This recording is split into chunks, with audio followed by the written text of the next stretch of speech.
Hello, and welcome to Africa, this enormous and astonishing continent.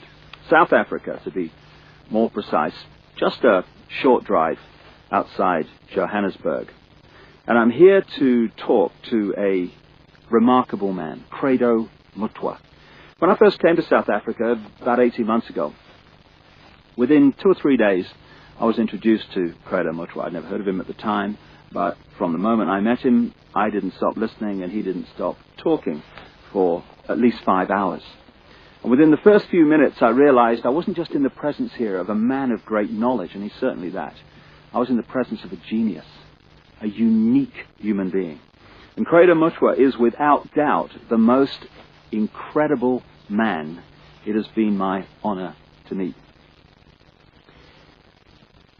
Credo is what some people around the world call a shaman, and some deeply, deeply ignorant people call a witch doctor. And to give him his official title, he's a Sanusi in the Zulu nation. Sanusi is the carrier, the keeper of the ancient knowledge of so much, including the ancient knowledge of history of Africa, where all this came from, where the people came from, what the truth of history is, instead of the largely nonsensical version of history that we get through the universities and the schools from very, very well-educated professors, you know. There are only 2 Sanusis left in South Africa. Credo is one. And that's terrifying, because it means the true version of the history of this continent is dying. Being lost to this official nonsense that we're told is history, but is absolute garbage. History has been rewritten, and the people who can put that history together again are going out of this world as they age and are not replaced. So you're about to have, as I have, the enormous privilege of hearing this man talk and seeing his knowledge preserved for as long as the electronic medium exists. He is the official storyteller and keeper of the history, the knowledge of the Zulu people. But you know, knowledge is a very dangerous thing when you're trying to hold people down into a mind prison, you're trying to manipulate them, you're trying to control them. And so people like Credo Mutwa, who have the knowledge to rewrite history and therefore rewrite the present, they are very dangerous people to those that wish to control and suppress. This man has had endless threats to his life, endless attempts on his life, right up to the last few days. And he has upset the hierarchy of his own people as much as he's upset those others in other cultures and other races that wish also to suppress the truth for reasons of preserving their own religious domination or keeping people in ignorance. And so I've come here to talk to Credo at length about many things. And this is a series of unique videos with a unique man. And what we're going to start out with is to concentrate on a bizarre story. An off-the-wall story, you would think, but one which he is confirming at every turn from his own background, his own unique knowledge of this continent. Over the last few years, as I've been trying to uncover how the world's controlled by a few people, which it is, and who those people are, it has emerged from my research that, bizarre as it may seem, a reptilian race from another world, interbred with humanity in the far ancient world, creating hybrid crossbreed bloodlines. You see references to these in the Old Testament and into endless of the ancient texts. In the Old Testament, it talks about the sons of God, which in the original is sons of the gods, plural, interbreeding with the daughters of men to create the hybrid race, the Nephilim. These gods were the literal gods of the ancient people. And they used to sacrifice people literally to the gods. And these crossbreed bloodlines, as ancient accounts tell around the world, were put into the positions of ruling royal power in the ancient world. And then, as is happening today, when you do the genealogy of the ruling families and the ruling positions of power in the world, be they the 42 presidents of the United States up to Bill Clinton, be they the British royal family, be the aristocracy of Europe, any of these key ruling elites, the top of the banking system, the top of the global business system, you hit the family lines which go back to these same ruling lines of the ancient world, royal lines, that the ancient accounts say were the crossbreeds between humanity and these reptilian gods. In other words, a reptilian extraterrestrial race has been controlling planet Earth for thousands of years to this day and putting its genetic compatible bloodlines into the positions of power as presidents, prime ministers, banking leaders, business leaders, etc. And this explains so many things. Where we get the divine right of kings from, the divine right to rule because of the bloodline, the genetics.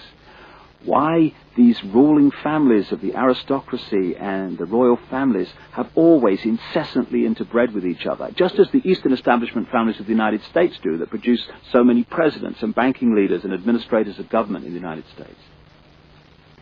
And astonishingly, bizarre as I keep saying, and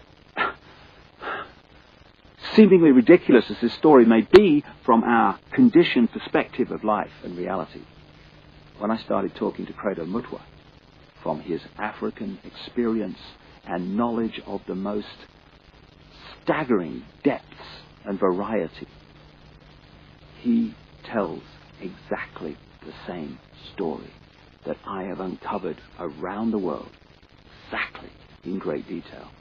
And if Africa and the world is ever going to be free, and we are, then they have to listen to this man. And they have to listen now. I started out by talking to Credo about the origin of the knowledge that he is about to share with us for the first time in so many cases. Because this is the knowledge that only initiates normally get. But as Credo says, the world needs to know this. And so, this is a unique video. And this is a unique man. And like I say, I asked him first about the origin of the knowledge that he's about to pass on. When the white man started destroying our religion, when he started demonizing our gods, when he started ridiculing what we believed in and actually using educated Africans to destroy that ancient African religion, in many parts of Africa, say, our ancient religion went underground. And there were, call them secret societies, all over South Africa and Central Africa and East Africa and West Africa, where this knowledge was stored and kept by aging guardians, many of whom did not know that in other parts of the land there were other guardians who were doing exactly as they were doing. Now, when I first became a Sangoma, I was already, say, a person of education. I had entered school as a child of 14 years. And when I became a Sangoma, I was a youth of 16 years. And what my aunt and my grandfather, as well as my maternal grandmother, taught me shook me to the core of my soul. I found that the mission schools had been teaching me lies about my people all along. Missionaries had told us as children that the only light came to Africa with white people, that before the white men came, we black people had no idea about God. We had no belief in a life after death, and that our people were just a race of savages who used to lie around in the sun, womanize, fight, and drink beer every day. I was suddenly awakened to the fact that Africans had in fact been far greater intellectually than the missionaries were willing to give them credit for. That like the white man, we had astrology, astronomy, we had surgery. In fact, I found that Zulu surgeons in the early years of the 19th century and the 18th century and even beyond could perform operations which white surgeons were not capable of operating. And the more I learned about my people, the more I wanted to learn.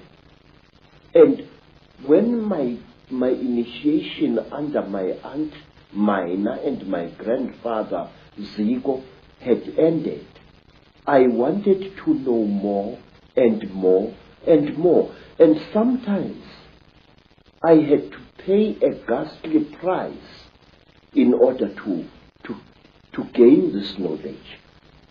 In one place, here in the northwestern Transvaal, my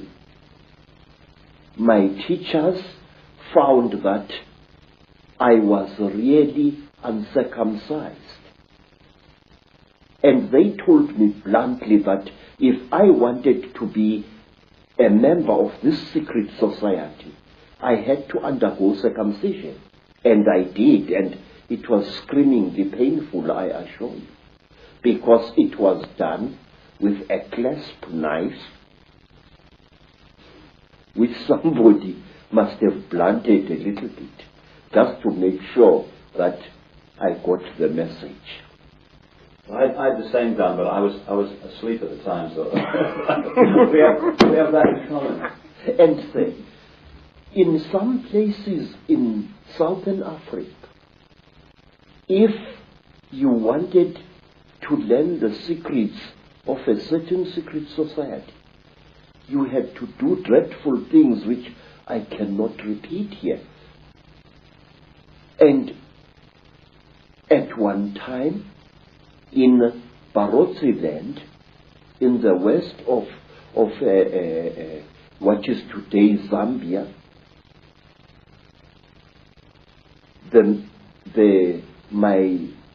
my teacher said, look, how far are you willing to go in order to become one of us?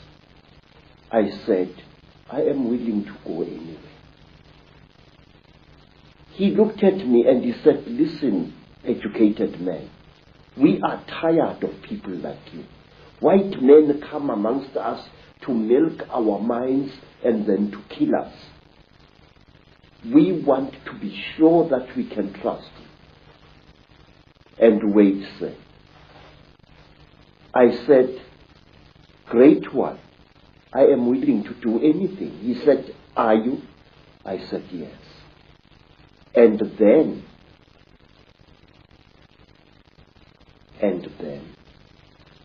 they went into a graveyard, and from there they removed the hand of a corpse, dead 2 days, and they brought it and they challenged me to cook it did so. And these were the peoples who first told me about a race of highly intelligent beings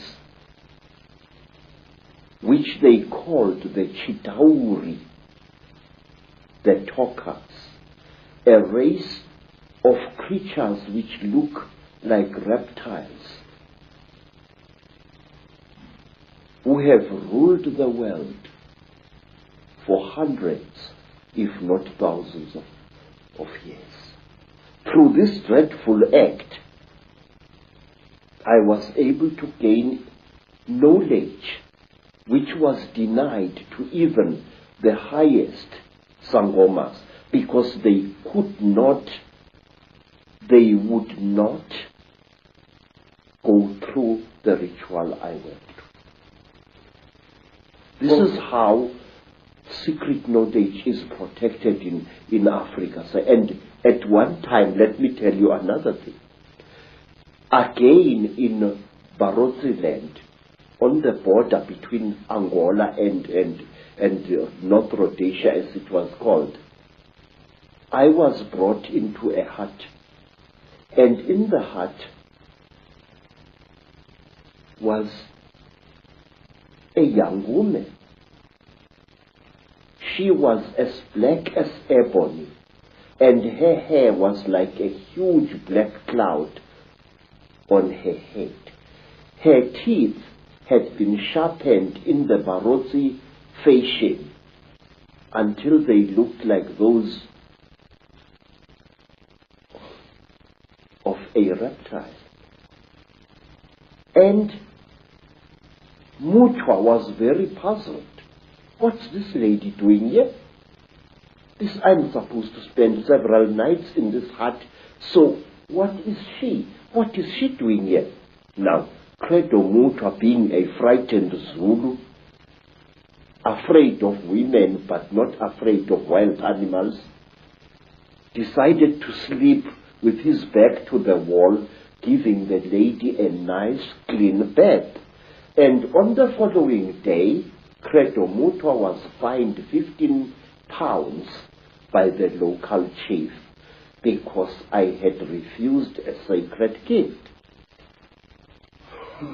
I had been supposed to do something very amazing to this lady to show that I was one of the people. Bad luck. Bad luck. But why, Credo, have you chosen to reveal this knowledge now to a much, much wider audience? Mr. David, please, Africa is dying. Africa, is being murdered.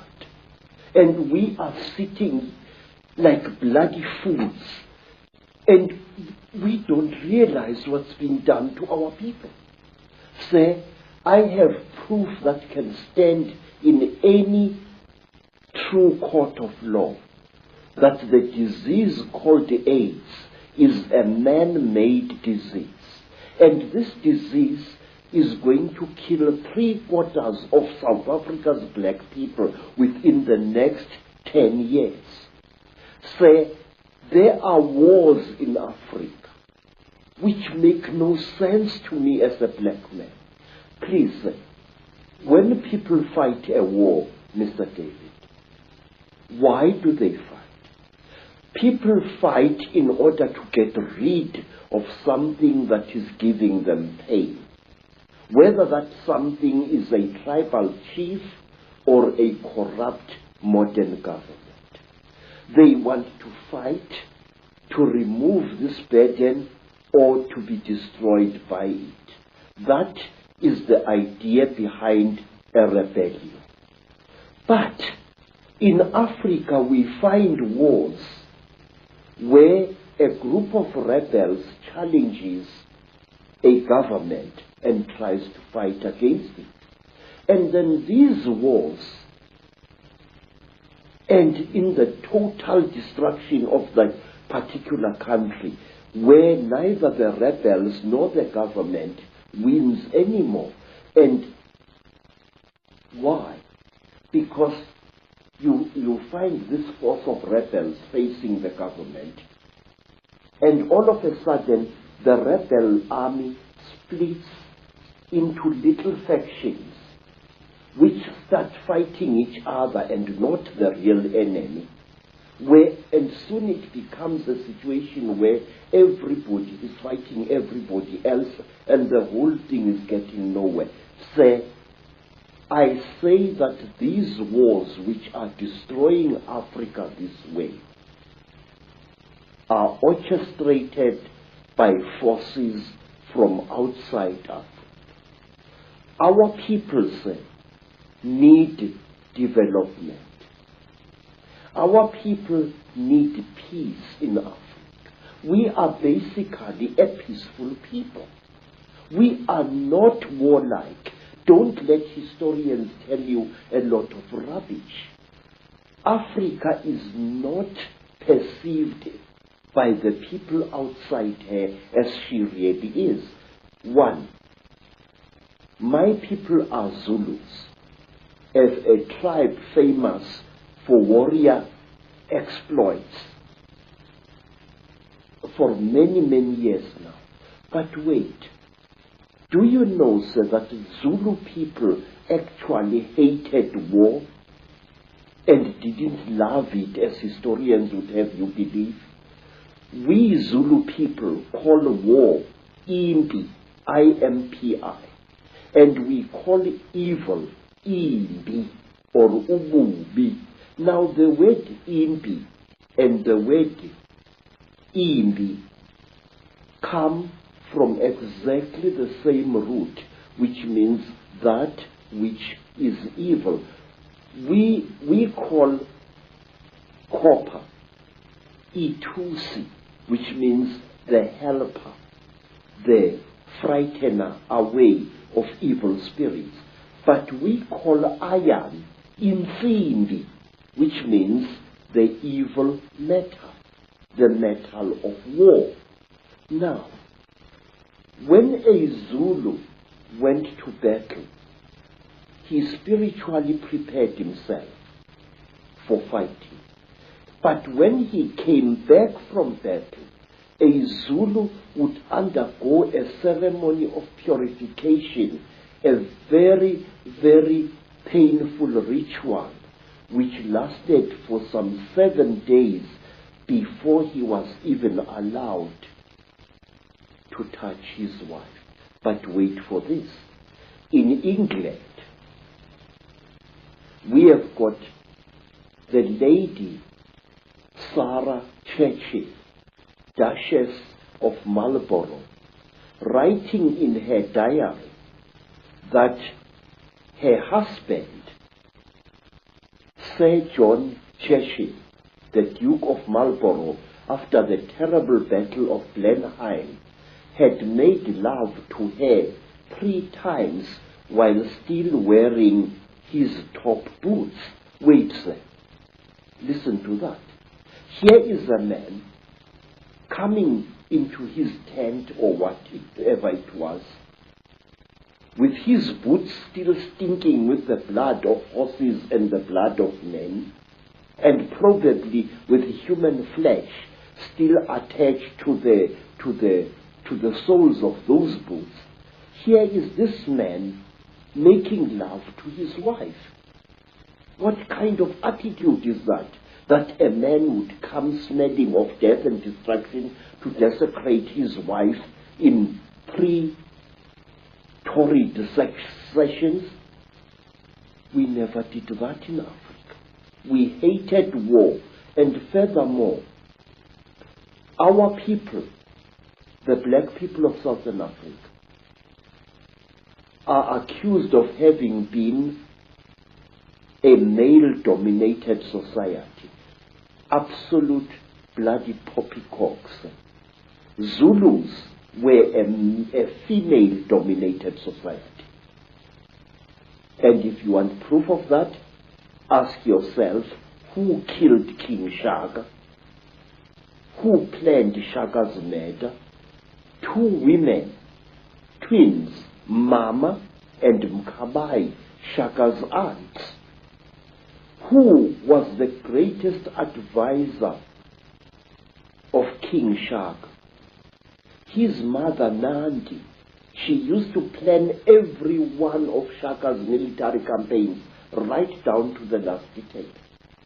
So, everywhere in South Africa, our word for great also means female, but that is something we shall discuss at another time.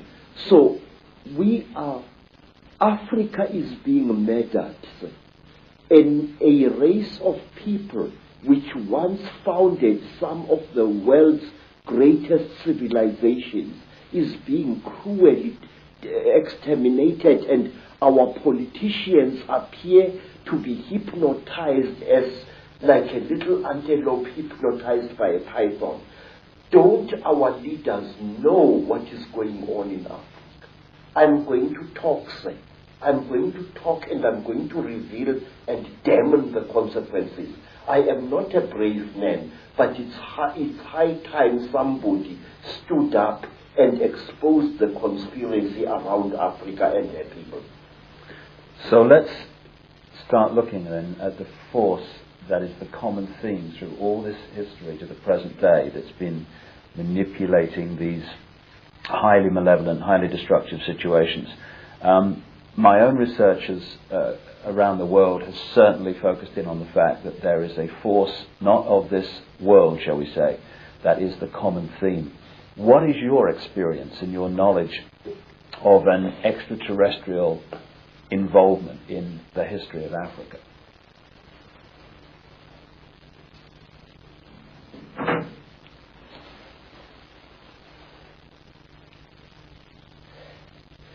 One of the most secret stories that was revealed to me, sir, is about these beings. This story was revealed to me first in Barotse land, then in the country today called Rwanda, once known as Rwanda Urundi. Then I learned about this story at that time on the foothills of Mount Kilimanjaro. This is the story, a story you find throughout Africa. There was once a time when the blue sky was invisible, when the whole world was covered with mist, when you could not see the sun as it is now. You only saw it as a splash of white light moving slowly across the sky. At that time, there was an eternal drizzle every day of the year. At that time, people could not see the stars. People only saw the trees growing, trees which were very, very big. There was no desert at that time, only jungle everywhere where you went. At that time, sir, people were what we call in Zulu, Ngubili. A human being was both male and female in one body. And out of the sky, one day, came terrible objects. They were like gigantic bows made of huge gleaming gold. They were shaped like bows without strings, and they were bigger than the biggest mountains. They came out of the sky bringing great noise, black smoke, and fire with them. And out of those huge objects came them. At that time, sir, human beings could not speak. We had no gift of language at that time. And people had, however, great mental power. A man would go into the bush and, using the power of his mind, actually call out an animal which he wanted to hunt and kill for his children. And the animal would appear and kneel down before the man, and the man would kill the animal and take it home. But when the Chitauri arrived in Africa, they told our people that they were gods and that they were going to give us human beings great gifts on one condition. We had to worship them and accept them as our creators. Some told our people that they were our elder brothers and that this earth had produced them generations ago. And they said they had come back to the green womb of their mother and that they were going to make us into gods. What they did, they created a very strange pair of caves in the land. They dug 2 caves. In one cave was a green light, in another cave was a red light. And they drove human beings into these caves. And each human being had to choose which cave the human being wanted to go into. And those who went into the green cave came out as women. And those who went into the red cave came out as men. And then the talkers, the Chitauri, told our people that now they were perfect. But the moment the first men saw the first women, a terrible row erupted. The women hated the men because they looked between their legs and they saw what they thought were snakes dangling between the legs of the men. And the men hated the women because they looked on their chests and they saw these big things. What they were, they did not know. And then the Chitauri laughed. It was to them a very, very big joke. And then the Chitauri said, if you serve us, you wretched little human beings, we are going to make you into gods. And the human beings agreed to serve the Chitauri.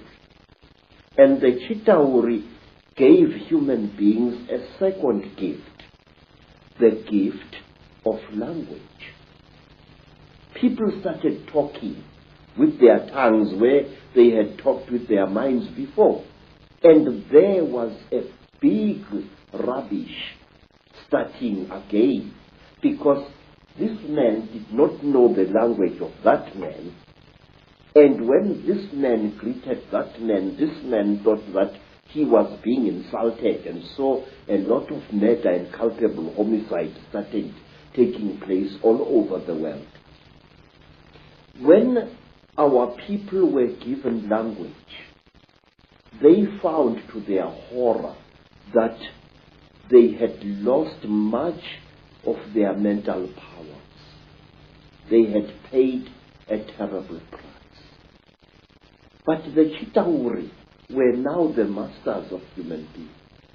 They made them, the human beings, to go into holes in the ground and to mine metal, gold, copper, tin, all kinds of metal.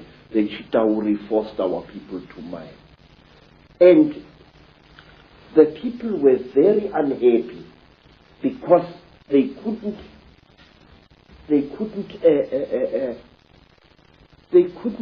cope with the new sexual differences which were there now between men and women. And then, from amongst the the Chitauri came a very good female Chitauri. Her name was Mai Nzarantwari Samahongo. Mai Nzarantwari Samahongo was the senior wife of the terrible chief of the Chitauri, Umbaba Gorontwari Samahongo. She was sorry for human beings, this great reptile lady. She said to the poor people, "Ow, you are unhappy." And the people said, "Yes, great one. We go into the holes every day, we dig the stones and we bring it to the gods. But we are not happy."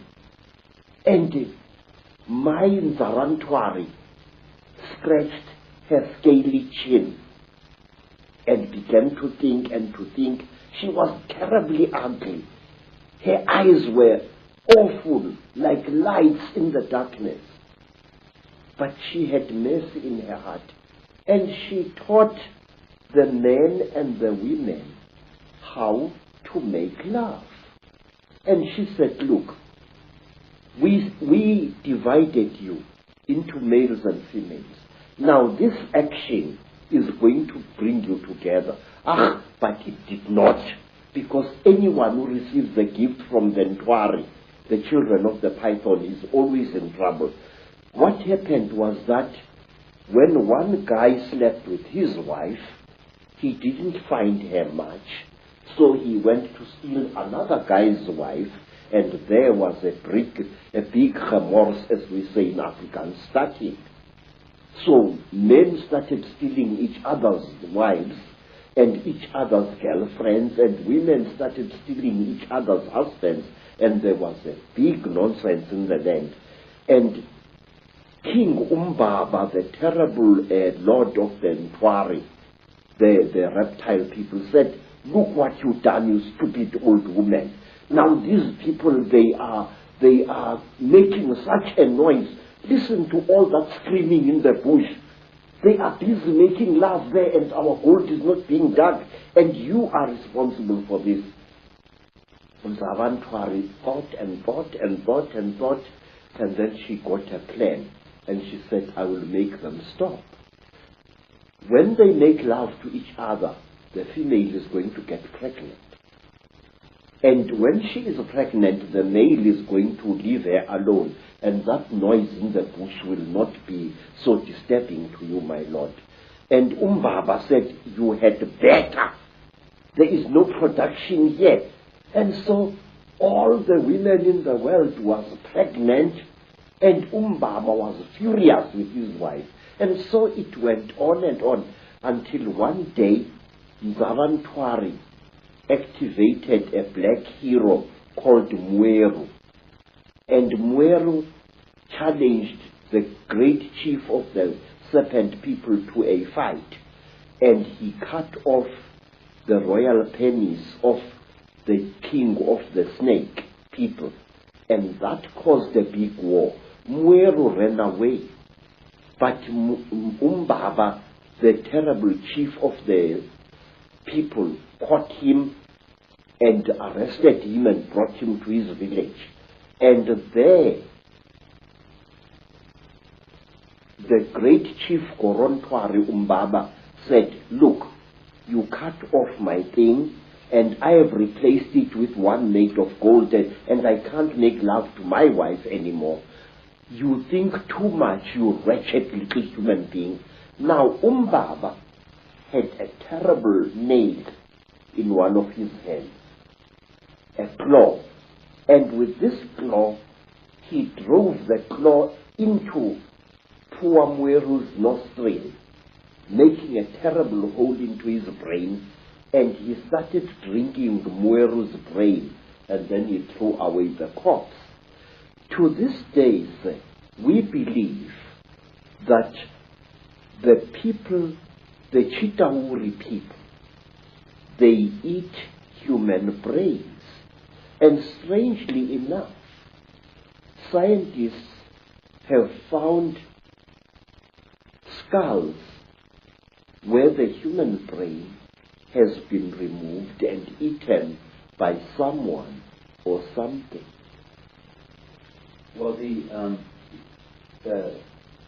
you speak here, so many things come to mind. First of all, you're saying that telepathy was the key form of communication for the Chitahuda, the reptilians came. Yes, sir. And I guess it's like a muscle. When you use it, it gets more sensitive and more powerful. So the more you use your telepathy, the more powerful your mind got.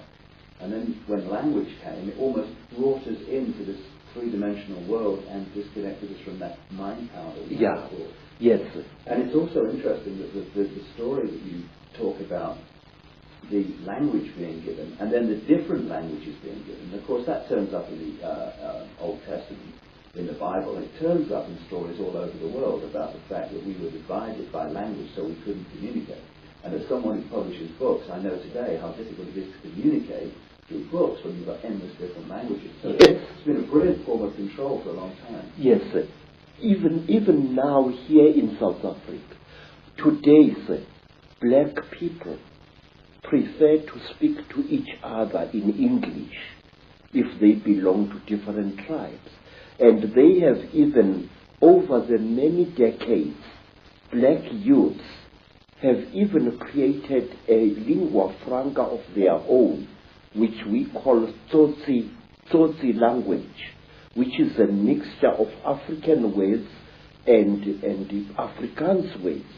They do this in order to bridge the incredible language gap which exists between black people in South Africa. Let me show you an amusing thing, how different languages are. The language of the Xhosa people of the Eastern Cape is very similar to Zulu, but certain important words in the Zulu language, good words, are viewed as obscenities by the Xhosa people. For example, in the language of the Zulus, an ancestral spirit is called Idlos. But if you use that word to a Xhosa, he says you are using a dirty word, because to them, Idlos means sexual desire. And in the language of the Zulus, maize meal, is known as impupu. But in the language of the Bapedis, maize meal is called bupi. And if a Zulu uses the word impupu in front of a Bapedi woman, she feels that he has insulted her, because in the Bapedi language, impupu means a woman's sexual organ. And in the language of the Mashonas, in the language of the Zulus, a mother is called mama. If I say my mother, I say mama wami.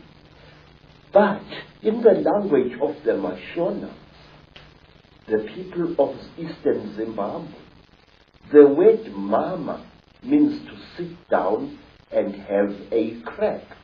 So one day when I said to my Mashona host, Ngikhumbule umama, which in Zulu is, I remember my mother, I'm missing my mother, the Mashona gentleman immediately took me and directed me to his pit latrine at the back of his house.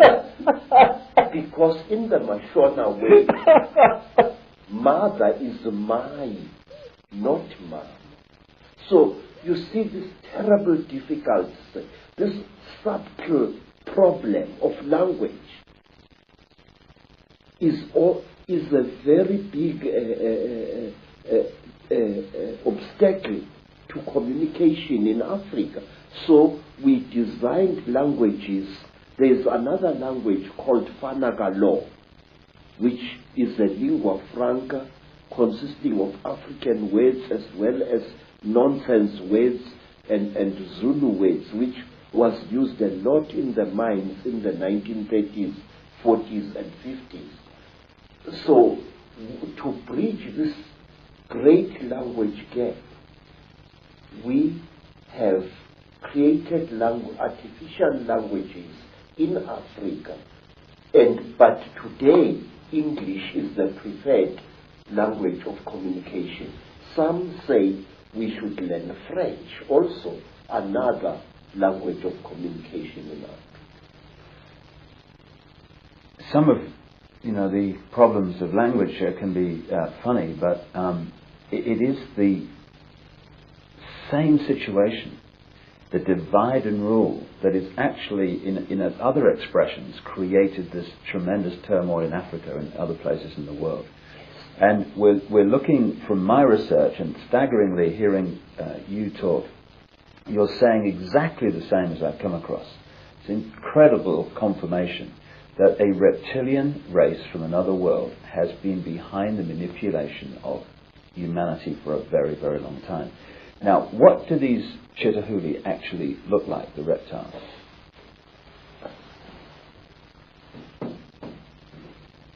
I'm not a good artist. You're better than me, that's for sure. But this is how we believe the Chitahuli look like. They were created in this. You see, sir, you white people say that there are alien beings on this earth. No, you are wrong. The earth in which we live has produced 24 different races during its long existence. Please, sir, this is how a Chitahuli looks like. It stands about 11 feet high. It is a very slender being which seems not to have a bone structure. Its fingers have no joints. They are more as if the bones in here were flexible. Some of the Chitahuri have got 3 claws with a thumb. Some have got 6 claws with a thumb. And some of the Chitahuris have got horns on their heads. And what surprises me is this. Some film producers, like the producers who make the film Star Wars, often show creatures in their films which actually exist, which even the most uneducated of Africans who knows this Chitahuli can identify. For example, in the new Star Wars film, what is it called? Star Wars or something like that. There is a creature who amazes me called Darth Maul.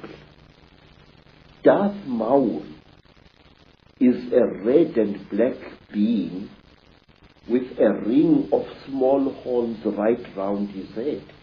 That is exactly what the Chitahuli look like. Some have got ordinary heads without any horns on their heads.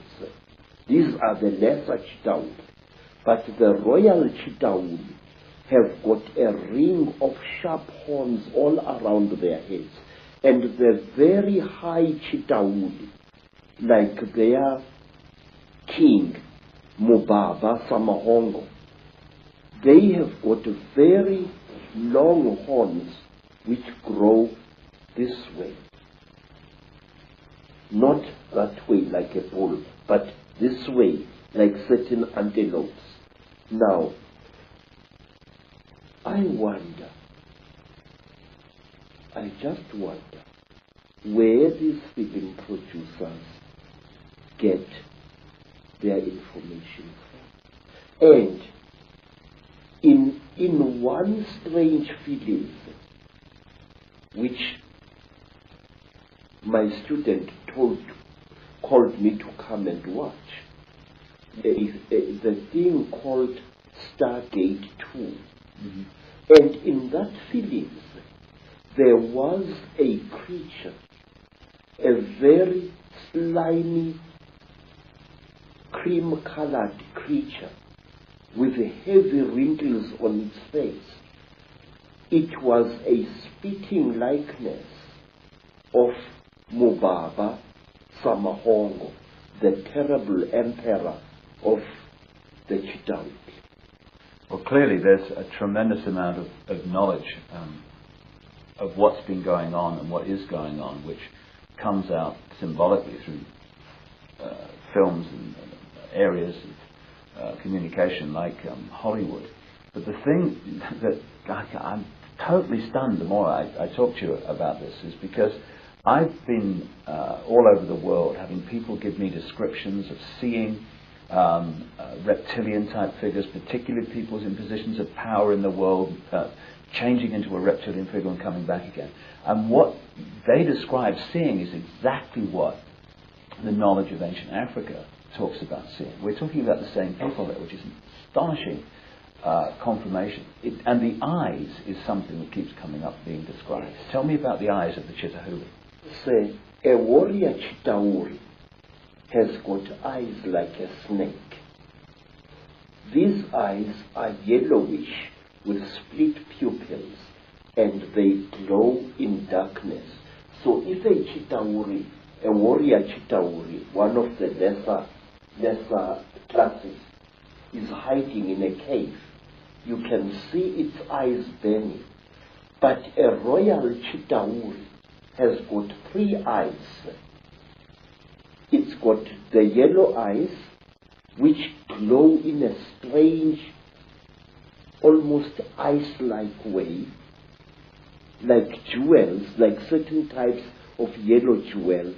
And then they have got an eye in the center of their foreheads, an eye which doesn't close up down like a normal eye does, but which closes from side to side and which opens this way.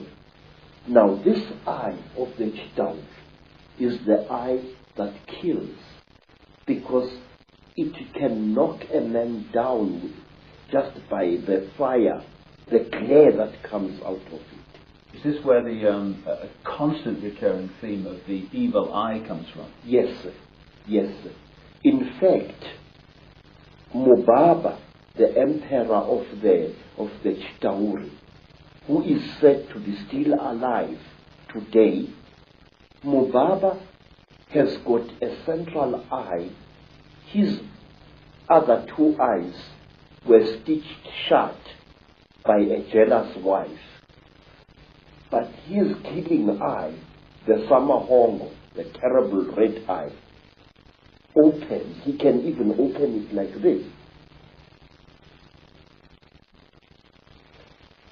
Mr. David, I would like to share a little thing with you. It is this: the best way to protect an evil thing is to deny its existence. And if you talk about things such as the Chitauri, if you talk about things such as the Mandinda, there are many people who say to you, rubbish, this thing does not exist. Now, in this way, this great evil is protected by being denied. One day in my long travels through the world, I was in New York, in that place called Harlem, and I saw a graffiti on a wall along a passage, and the graffiti was, "There is no such a thing as the mafia, and we will kill any asshole who says that there is." In this, again and again, sir, in America, people deny the existence of the mafia. And by denying it, actually protect it wittingly or unwittingly. There are those who deny that a national and international conspiracy exists. They deny it ferociously. But by denying it, they are actually assisting it and actually protecting it. We must stop denying the existence of these things.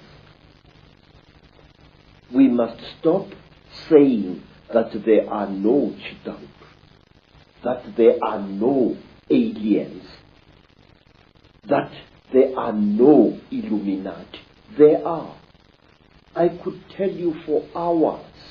For example, do you know what we Zulu people call a person? A very, very clever person. A very, very wise person. A person who has received light from God. We call him Umkhanyiselwa. In other words, the illuminated one. Khanyisa means to light up something. And Umkhanyiselwa is somebody who has been lighted up by the gods. So you say Illuminati, I say Umkhanyiselwa. It's the same thing. And my research very clearly, and again, you're right, there's tremendous denial of this is the fact. Even among conspiracy researchers, there's tremendous denial that the Chitahuli, the Reptilians, and the Illuminati are actually the same thing. Exactly, sir. Because amongst my people, we say that when two Chitauri are challenging each other for power, and they must fight a duel with their terrible eyes, they start glowing like fishes deep in the sea. And the faster they glow, the angrier they are said to be. Now that is why there are certain parts of Africa where people are advised not to walk at night, because that is where the Chitauri often fight. And one of these parts of Africa, sir, is a remarkable place called the Mountains of the Round Rocks, Matopo, wrongly pronounced Matopo, in Zimbabwe. These hills are really not remarkable in themselves. These hills are said to be the one place in Africa where the Chitauri have been seen. And these hills is where Cecil John Rhodes lies buried, but there is more. You must visit this place at one time. Amongst the rocks on the Matopo Mountains, you find a species of lizard which you don't find anywhere in Africa or the world. A species of lizard which responds to the call of a human being. When I first arrived in 1958 in the land called Rhodesia, now known as Zimbabwe, I found an African there who was a tourist attraction. He was a game warden who made strange sounds calling out. And as he called out, these strange lizards, the only type of lizard anywhere on earth which responds to the human voice, used to come out of cracks and out of holes in the ground and to gather around this African. And it was this African game warden who told me that the sounds he is making are not just noise. They are the speech of the Chitauri star gods. Isn't it a staggering coincidence that Cecil Rhodes, one of the greatest Illuminati frontmen, perhaps certainly of modern times, who did so much to imprison Africa, should choose to be buried at the point where this is all going on? You see, sir, Cecil John Rhodes went his way into the hearts of Africans, and in their despair, wise men of the Mashona people, wise men of Matebele people, tried to make Cecil John Rhodes one of them.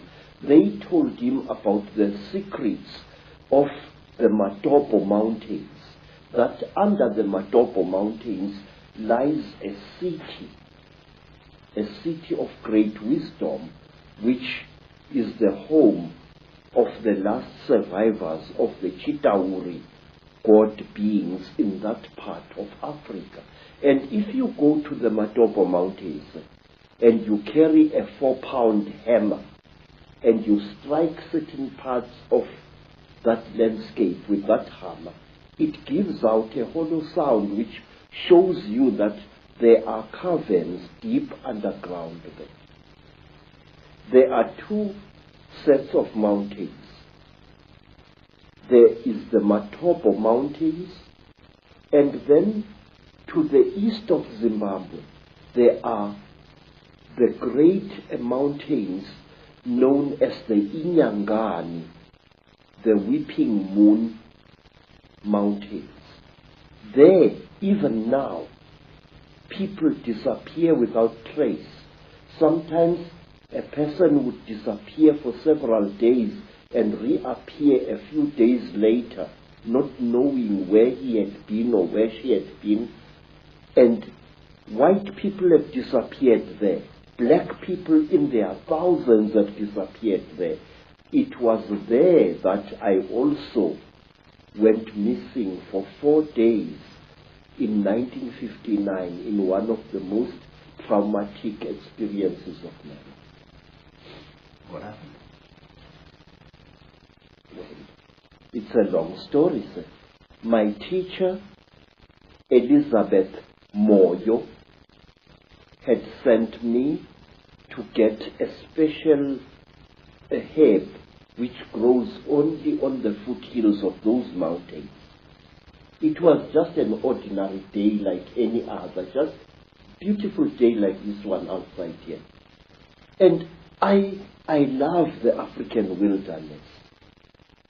I'm at home in the bush, especially in the days when I was still in good health. I love the animals. I love their smell, and I love the smell of the vegetation. And I was looking for this herb when all of a sudden a bright blue mist fell all around me. It took me some time to react to this strange thing. It was a hot day, and all of a sudden the temperature around me dropped. It was as if I was on the slope of a very cold mountain, but it was a warm day. And then the next moment I was in what appeared to be a metal-lined tunnel, a caving tunnel, and I was lying on what looked like a workbench, a very large workbench of some kind.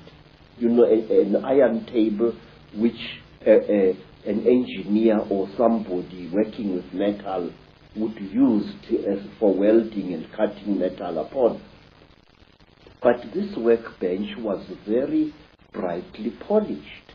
And there I was lying there with my trousers missing and only my khaki shirt, when I saw again through what appeared to be like blue mist a number of moving objects, which at first I thought were dolls. And these objects were moving towards me. I noticed with mild surprise that they were very thin, short human-like creatures with very, very large melon-shaped heads. The creatures had no noses, as human beings have. They had only small little holes on either side of where the nose would be, and their mouths were like knife cuts at the bottom of their faces. And these creatures were coming towards me. In color, they were gray, like certain types of fish, and they wore silvery gray garments which reached up to their necks and up to their wrists. I couldn't see whether they were wearing boots or not at that time. And while I was looking at these creatures, I suddenly was aware that something was above me, standing there, and I looked up straight into the face of one of them, a much taller one than the others. And this creature was wearing a garment like a tight-fitting overall without any buttons or anything, which reached up to its neck, but its wrists were bare. I noticed that the creature had very long fingers. Its fingers had extra, and each of its fingers had an extra joint, and it ended in a claw, a black claw like that of a chicken or a certain kind of bird, and that its thumb was not here, but here in the middle of the hand. And this thing was standing above my head and looking down at me, and I was looking at its eyes, which were very strange indeed. It was as if it was wearing plastic goggles over its eyes. I could see its eyes inside these tinted goggles, and it had holes on either side here, but it had no nose as I have. Its jaws were very small, and its mouth was a slit with tiny little scale-like things where its lips should be. And the creature carried a horrible smell on it. I can't describe that smell. It was a metallic, chemical smell which seemed to combine the smell you would smell when somebody is burning brass or copper, and a very ugly chemical smell, these two smells combined. And this creature was looking down at me. I was frightened, but I could not move. And the next thing I knew was a terrible pain on my left thigh. It was as if somebody had just stabbed me right to the bone. I screamed and I tried to jump away, but my body was inactive. I could not move. I was not tied to any chain. I was not chained to the top of this table. There was no belt tying me, but I could not move my body. And when I looked down at what was happening, I found that one of the shorter creatures had driven something very painful into my left thigh. And then, while I watched, horrified, the creature pulled out this thing, and I saw that it was like a pencil made of shining metal with what appeared to be a flexible cable at the back. And before I could do anything, sir, my head was seized by the creature above me. It caught me on either side of the head like this. And then a third creature drove something into my right nostril here. It was as if I had been shot. The pain was so terrible that I screamed and screamed. Blood filled my mouth. Blood spurted out of the nostril, and the creature did not seem to care. I was stupefied. The pain was so intense, so terrible. And then, quietly, brutally, the creature pulled out the thing that it had stabbed me in the nose with, and blood flowed into my mouth, out of my nostril, and I was choking. And then the big creature coldly turned my head this way, so that blood came out of the mouth, and which gave me some kind of relief. And after what seemed like an eternity of pain, the creature brought something out of somewhere, which looked like an old-fashioned tea strainer in appearance, and it put this thing close to my nose. And then I seemed to drift away, and the pain subsided. You know, sir, it was torture so intense that even now I can't describe it. And then something else happened. A fourth creature started rummaging between my legs, and it pulled out my organ of manhood and stuck something into that. It was very strange, but I wasn't feeling any pain now. But I could feel the flexible cable moving inside me, right into my body. And then, I can't describe it. It was as if my seed was being sucked out by this small, bright, flexible cable. And then the creature just pulled it out. I screamed and I cried and I screamed, but I could not move. And then something happened which to this day still amazes me. After the creature had pulled out the flexible cable from my organ, the creature just stood there looking at my organ. And I was so terrified that I urinated, and accidentally urinated against the chest of the creature. It jumped away as if I had shot it, and it stumbled backwards. But its face didn't show any expression. Its mouth didn't even open, but the way the creature reacted, trembling all over, it was as if I had really hurt it, but it was wearing this kind of garment. And after that, I was left alone, except for the big creature, which stood to my right side this time, with its arms folded, looking down at me.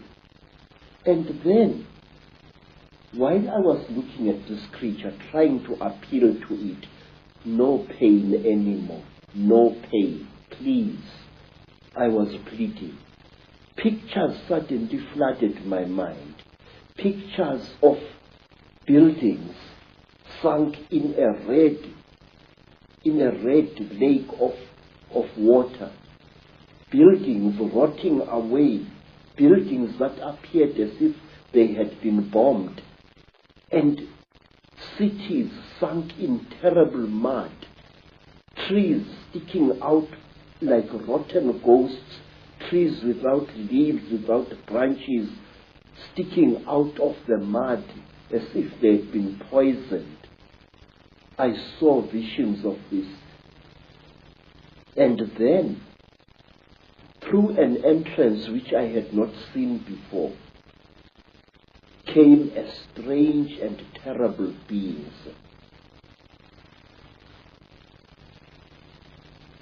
It was exactly like this.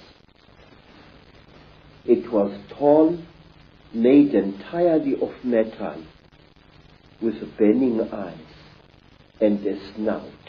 It didn't do anything. It just moved and came to stand at my left side. It didn't touch me or anything like that.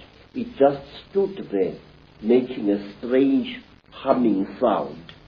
Wow, wow, wow, wow, wow, wow, like that. And then, from behind this metal creature, there appeared another creature. It was so radically different from the great creatures in that it looked exactly like an earthly human being. It had a pink skin like that of a white woman. It had golden hair, and its ears were definitely pointed like those of an animal. Its eyes were slightly slanting. They were pale, pale blue, and never once did they blink. It was like this, nude, and there was a tail-like appendage at its back, which was very visible as it walked away after it had done to me what it did. What this thing did, it climbed over me and made love to me.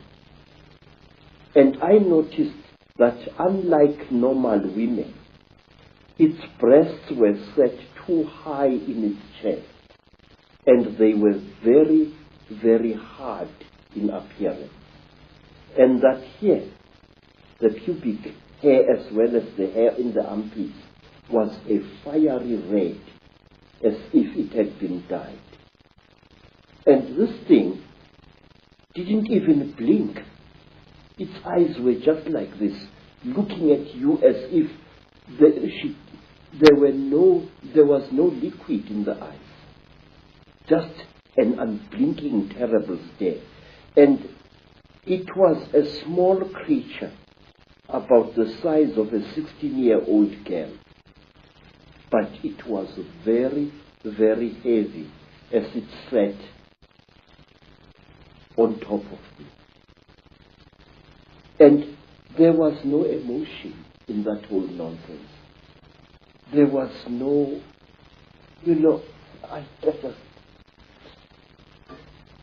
and then the creatures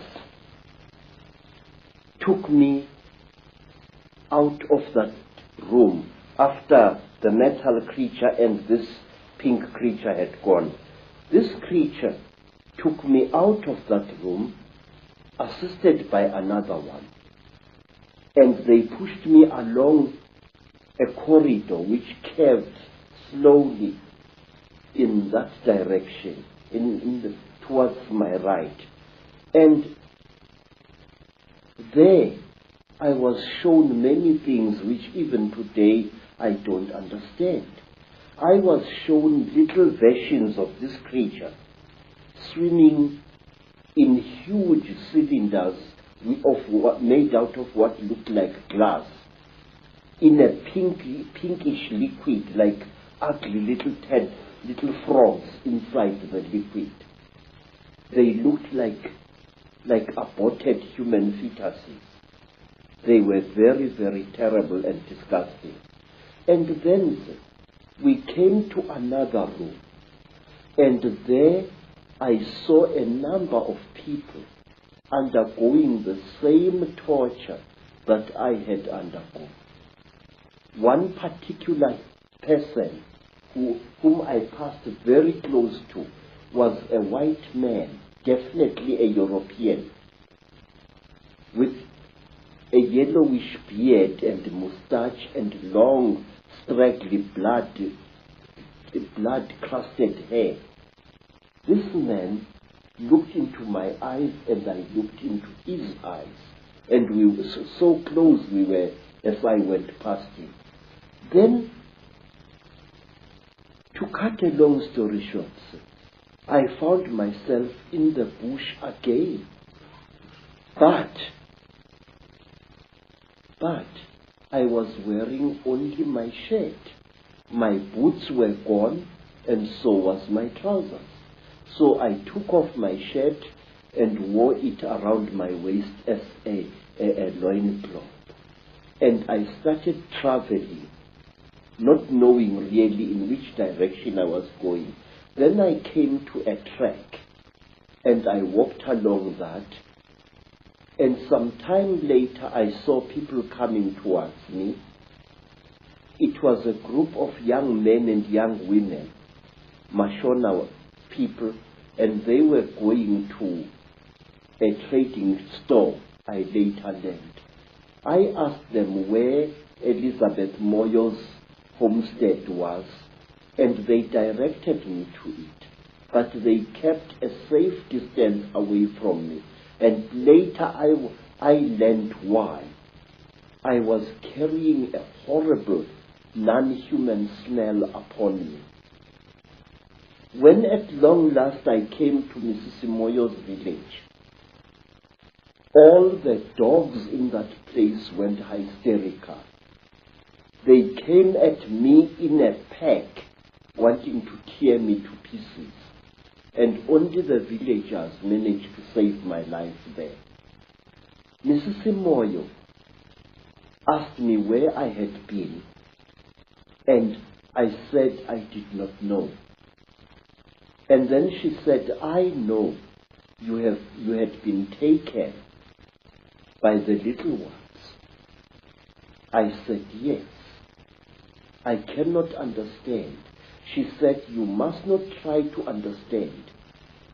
You were chosen by the gods as a living sacrifice. So don't even try to talk about this. But how could I not talk about it? I wanted to understand what had been done to me, by whom and why. Even now, sir, I still want to understand what it was all about. And many years later, I met a remarkable white woman, Elizabeth Clara, a famous South African woman who had worked for British intelligence during the war, and who, we are told, had been impregnated by a being from the stars, Icke. I asked Elizabeth what was the meaning of the strange thing which was done to me, because since that time I had come across many black people, well over 200, who had been through the same torture as I. I had come across many black as well as Cape-colored women who had been mysteriously impregnated by the same creatures that I had gone through the hands of. And let me tell you one other interesting thing, sir, before I forget. About a year after I had underwent this terrible experience, I was walking along Jeppe Street in Johannesburg, delivering parcels, when a white man shouted at me to stop. I stopped. I thought he was a policeman wanting to arrest me for some reason. And when I tried to produce my identity document, the white man said, listen, I don't want your nasty word, passbook kefa. I said, then sir, what do you want, boss? He said, listen, where did I see you? Where did I see you? I said, I don't know that. But he looked very familiar to me. And then he said, listen, don't bullshit me, man. Where did I see you? Where did you and I meet? Then I said to him, I saw you in Rhodesia, in a certain place. You were lying on a table. If I had hit that white man with a fist, he would not have reacted the way he did. He went pale, almost dirty grey in appearance, and he turned away with a terrible, dirty word, and he walked away. His eyes were filled not with anger, sir, but with pure, naked terror. Astonishing story. Yes, but there is more, sir. There is more, because I still want to know what was done to me. Say, one day you and I must talk more, in greater depth than now. I would like to tell you that since that time, I have found that I know things that a man of my standard of education shouldn't know. These hands, and those who know me can confirm this, these hands not only have made these sculptures using ancient African metal casting secrets. These hands, believe it or not, can make guns and working jet engines. And one day I wish you to come back to South Africa and I will show you one of these things. I know things which I shouldn't know, and it started at that time. Now, you see, sir, I want to know, what am I? Since that terrible time, my life as a man was really messed up. And one day let me tell you, sir, since that time, I have become a very confused creature.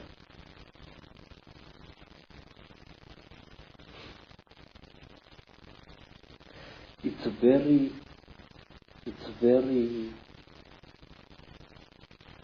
embarrassing, really. But since that terrible day, I became bisexual, which to me as an African is very, very disgusting. Since that time, my mind doesn't seem to be my own. I think about things that a man like me shouldn't bother himself about. I worry about people. It's sickening.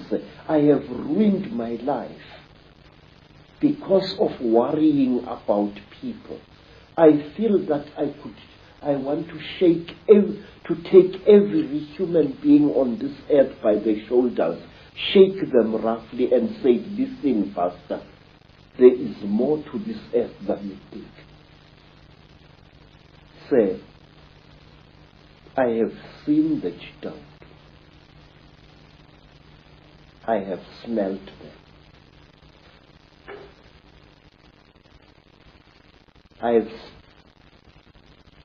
I've had personal experience of these. And there are people who claim that these creatures are gods. There are people, sir, who claim that these creatures are experimenting on us. That is a lot of rubbish. These creatures are harvesting us. These creatures are not aliens, Mr. Icke. These creatures are sexually compatible with our women. And what does that tell you? It tells you that they came from here. They are part of us. And this makes them all the more dangerous They know us very, very, very well. They know the great weaknesses of our minds, just as they know the great strengths of our minds. They operate in what I call the gray area of human existence, that side of our lives which we don't want to acknowledge the existence of. They create, African tradition says that the Chitauri, where they engaged God himself in a terrible war, and God defeated them, the real God, Nkulunkulu, the Creator. God defeated them, and he closed their mouths so that they are unable to talk or to eat food anymore. But we are told, say, that the Chitauri fatten on the energy that we human beings give them. They make us to fight each other.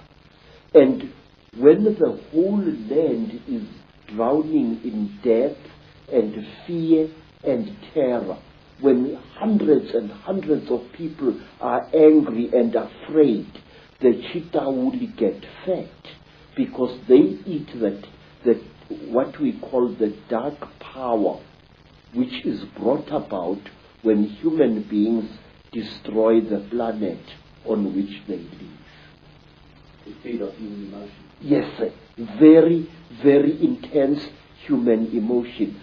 We are told, for example, that if you see a Chitauri walking through the bush or just standing there and looking at you, and you are accompanied by your wife or your girlfriend, you must immediately make love to that girlfriend and release as much emotion as possible, and the Chitauri will be pleased and will walk away from you and not harm you. And another thing, sir, we are told that the Chitauri eat energy which is generated when hundreds of human minds or one human mind starts thinking at certain levels. We are told that the Chitauri want us to think at certain levels. Certain wavelengths. Yes, sir. And they reward us with long life. May I ask you, sir, have you ever thought, as a thinking person, why is it that in the great universities of this world you find professors who think at certain levels and who live unnaturally long lives? Albert Einstein, Raymond Dart, Robert Broom, all these professors live a long, long time. And my Aunt Mina, the last Sanusi in South Africa other than myself, is as active as a young girl, and yet she's close to her 99th year of life. My stepmother, Rose, she has lost nearly all her children, and she is still alive. Extreme longevity is the reward with which the Chitauri reward you if you think at certain wavelengths. The description of your abduction clearly is describing what has become known as the Greys, what I think is also known by some as the ant people, the grey figures with the big black eyes. How do you think they connect in with the openly reptilian? And do you think that the black covers of the eyes are covering some kind of reptilian truth? Say, the so-called grey aliens are actually the lackeys and the servants of the Chitauri. If you see a Chitauri and you see this, there is very little racial difference. In fact, I will even go so far as to say this, that these creatures are actually the offspring of the Chitauri. The way they gather substances from human beings and from animals, the way they are the forerunners of the Chitauri in any place.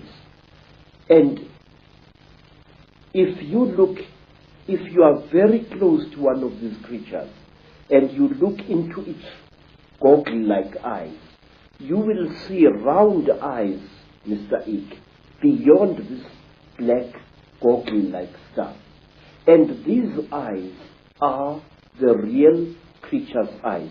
Now let me tell you,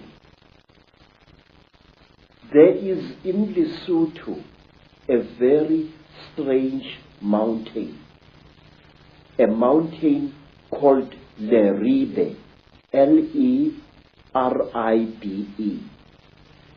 On this mountain, very amazing things happen after every 10-year or 20-year period. Now, not so long ago, an African farmer found an object near that mountain, an object which had crashed. And he was driving his tractor and he saw this strange object lying in the ground with tiny little bolts of lightning racing all around its edge.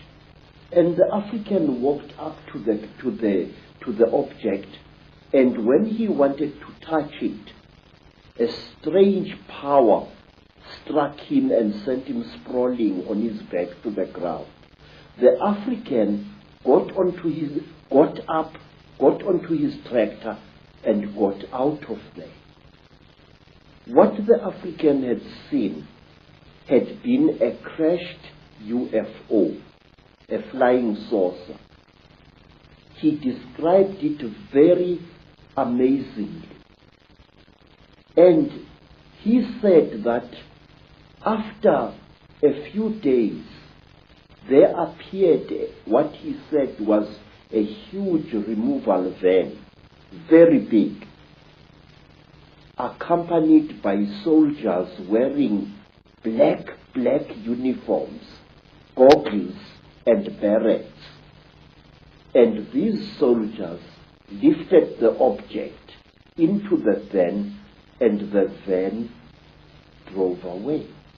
But when the people came to the site, they saw that something had fallen there, but they saw no heavy tire tracks of the vehicle that the man had described. Something had crashed there, had been removed, but there were no wheel marks of the heavy vehicle he had described. Now let me tell you something else.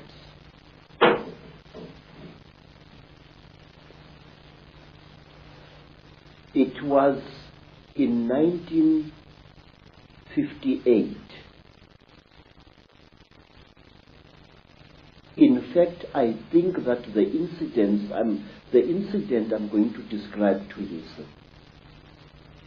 is somehow connected to what happened to me in 1959. I'm sure of it. A friend of mine in Lesotho called me. He said that he had something very important and that we had to share this. He said, please, I must come to Lesotho. I must come. And I went there. And then I found that he had dug a hole at the back of his hut.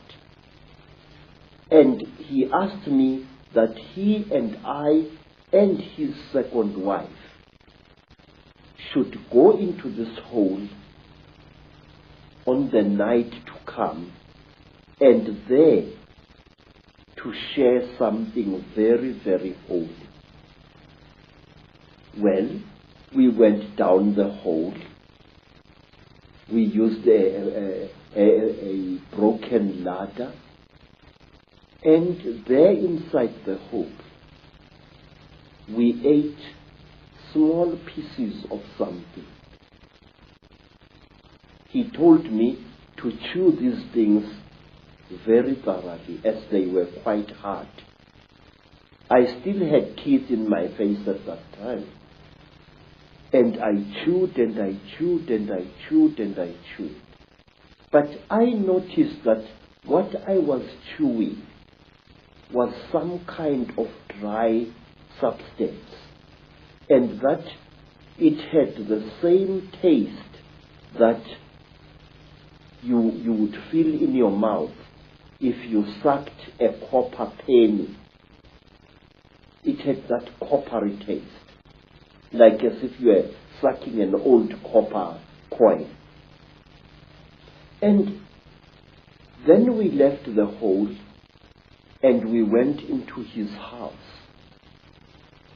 And on the following day, we all became terribly ill. Very, very ill. Our skins erupted into a rash. It was very, very painful. It was very, very itchy. We bathed with urine trying to take the itching away, but it failed. We bathed with sheep dip, and it failed. And in the end, I could no longer breathe at all. My tongue appeared to swell many times its size. And then I got so sick I could barely open my eyelids. The skin was itching like mad, and I could barely breathe. And as the days went by, it was about a week, but it seemed like 100 years, slowly the rash subsided. And my skin began to peel, as did my friend's skin and the skin of his wife. We were very, very, very sick. And when I could speak, I asked him, what was the thing that you gave me to eat? This is the thing that has made us so sick. Why did you do this, my friend? He said, look, what we shared was something that can only be eaten while you are hiding in a hole. And that thing is the flesh of a god. I said, God? He said, yes. I said, but I am sick now. He said, wait, you'll recover. You either die within 2 days or you recover. Now we are going to recover because we are still alive after 2 days.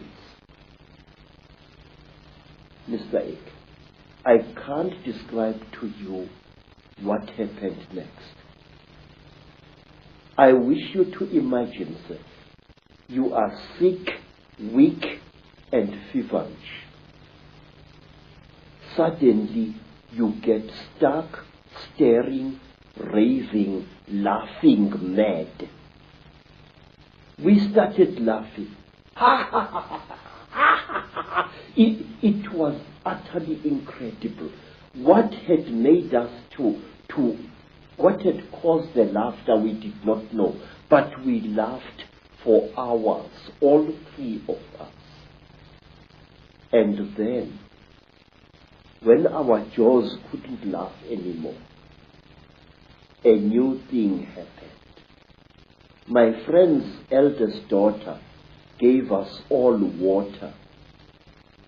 And when I drank that water, my sense of taste was so heightened that I was utterly shaken.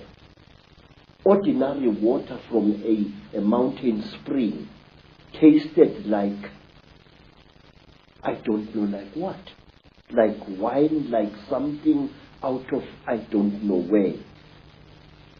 My taste buds must have been souped up somehow. And then another feeling, which I cannot describe, fell over all of us. It was a feeling as if we were one with the entire universe. When I looked at a tree outside my friend's homestead, it was as if that tree was a multicolored living rainbow. When I looked at the mountain far away, my sense of sight was so intense that I could see colors beyond colors. I can't give you any other description. And then say, afterwards, I was very weak, but with a monstrous appetite. And then I left my friend's homestead and returned to South Africa. Every step of the way, I seemed like a person reborn. It was a feeling that no words can describe. And when I asked my friend by letter afterwards, what was this God flesh? He said it had been the flesh of a Puana. What we call bread. Yes, sir. People who say that these things don't exist had better think again. They are tangible, they are smellable, and furthermore, they are edible if you are willing to take the risk.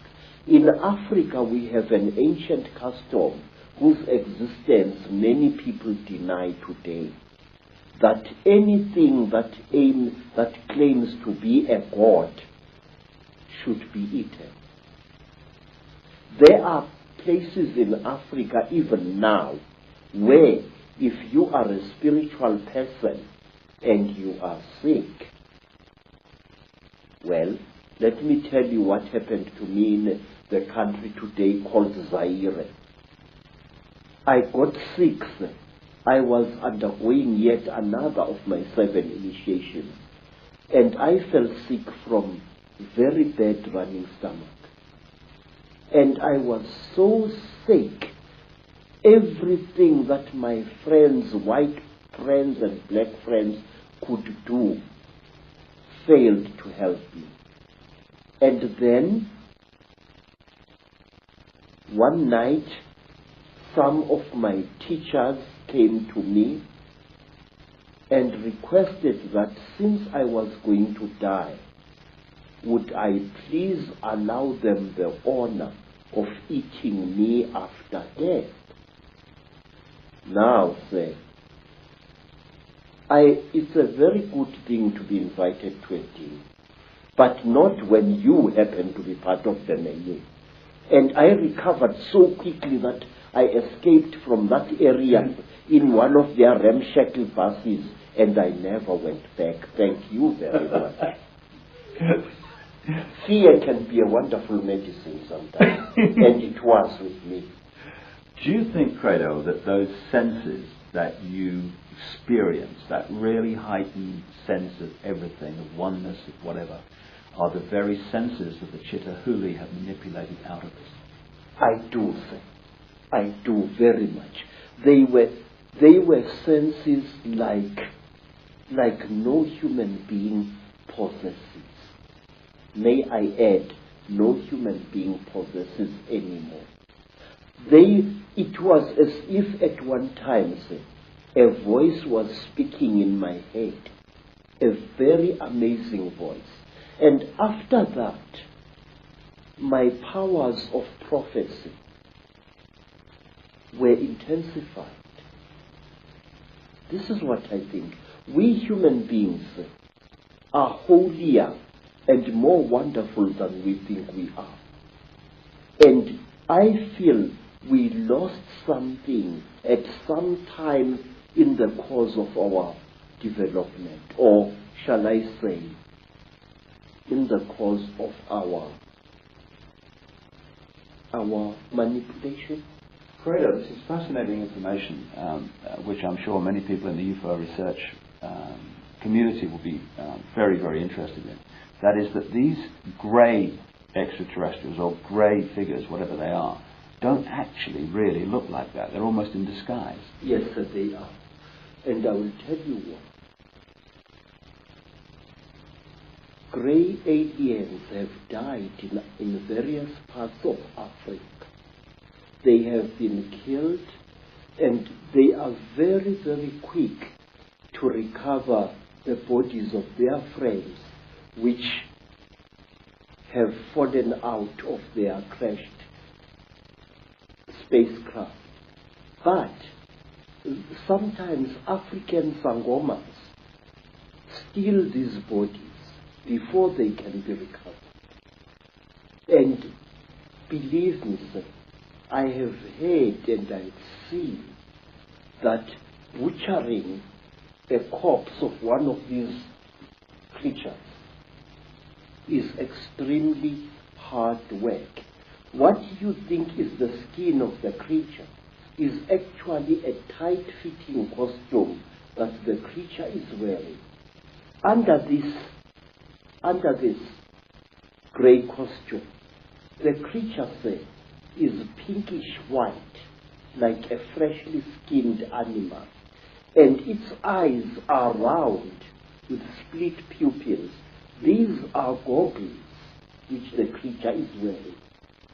Now, how do I know that? In order to dismember a creature like this, incidentally we call them mandindane in Zulu, which means the tormentors, the torturers. In order to dismember a creature like this, you need a brand new axe from the trading store, a heavy axe sharpened to a razor's edge in order to cut through the creature's skin. The creature's skin, say, is not adhering to the flesh.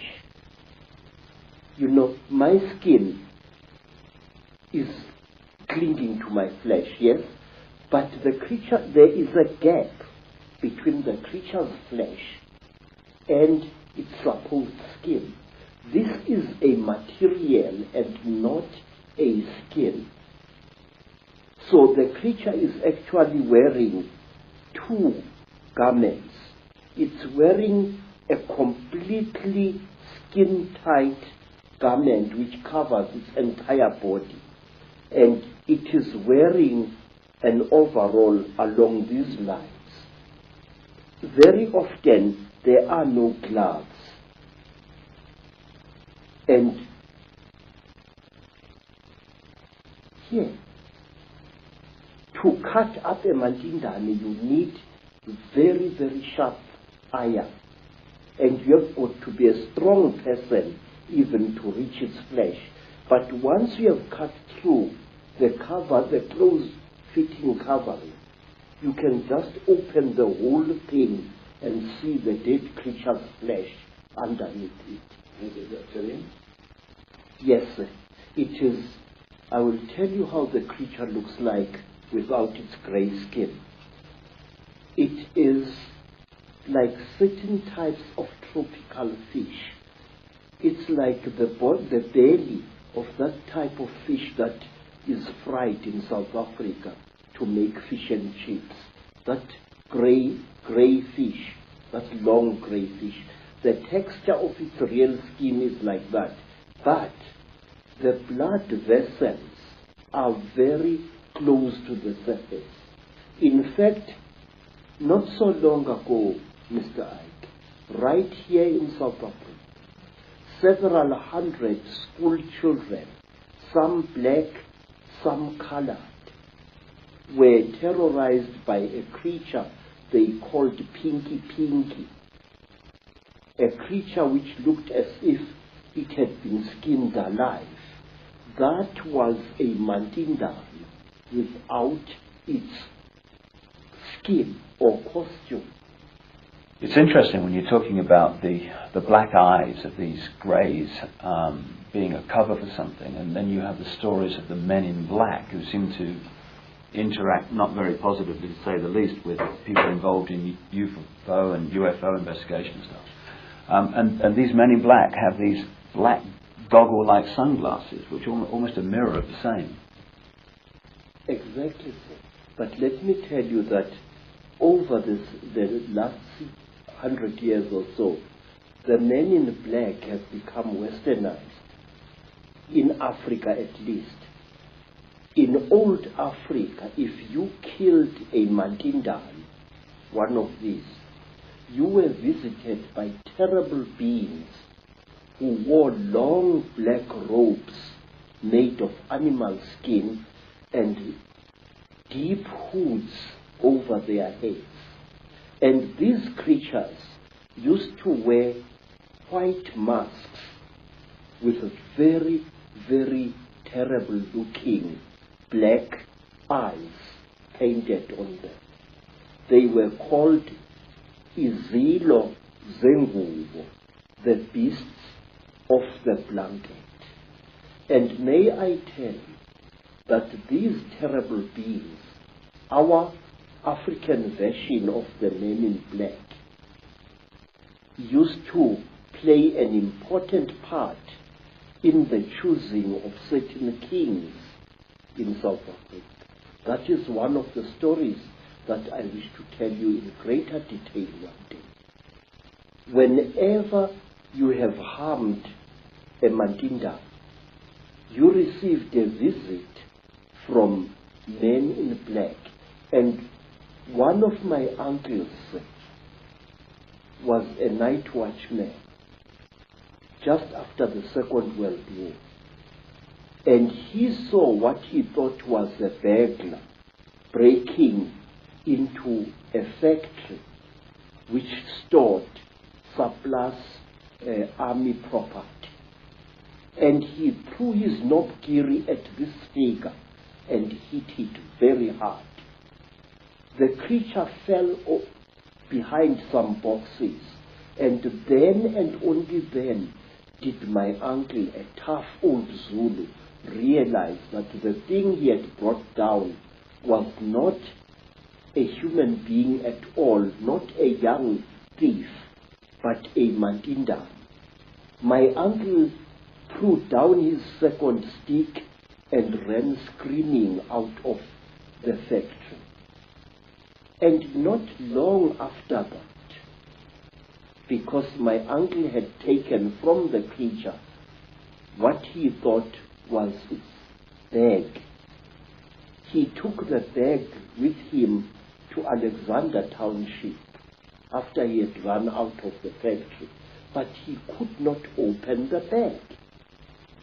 And while he was sitting in the shack in Alexander Township, just near Johannesburg, there arrived at his shack two white men who posed as detectives. And these so-called detectives told my uncle's common law wife that she must give to them the bag that my uncle had taken from the little man. And she did, and they vanished. What I'm trying to say, Mr. Icke, is the richer we become, the more we behave as the Chitauli are said to behave. Some of us, when they acquire a lot of wealth, start consuming metals and other minerals that they really do not need, which, however, if you study the story of the Chitauri, you are told that the Chitauri use these minerals and metals as medicine. We are told, say, that the Chitauri, when they get sick, smear their bodies with gold dust, which gets absorbed into their skins and they become all right. May I point out, it was once the custom of the Mutwa kings of Zimbabwe, the men who built the Zimbabwe ruins, that on certain rising of the day star, the priest king would be smeared from head to foot with gold dust, and sometimes he was ritually sacrificed on the top of the wall of the Zimbabwe fortress. And to my amazement, when I visited South America, I found that the ancient Mayans had exactly the same custom where a god king was smeared with a mixture of fat and gold dust. And I know from my own research that the Maya people and the Central and South American people have massive accounts and legends of the same reptilian gods. Yes. The thing is, if you read the ancient stories of our people, or you listen to them spoken by the storytellers, you find that we human beings are somehow programmed to alter the world in which we live and render it uninhabitable to ourselves.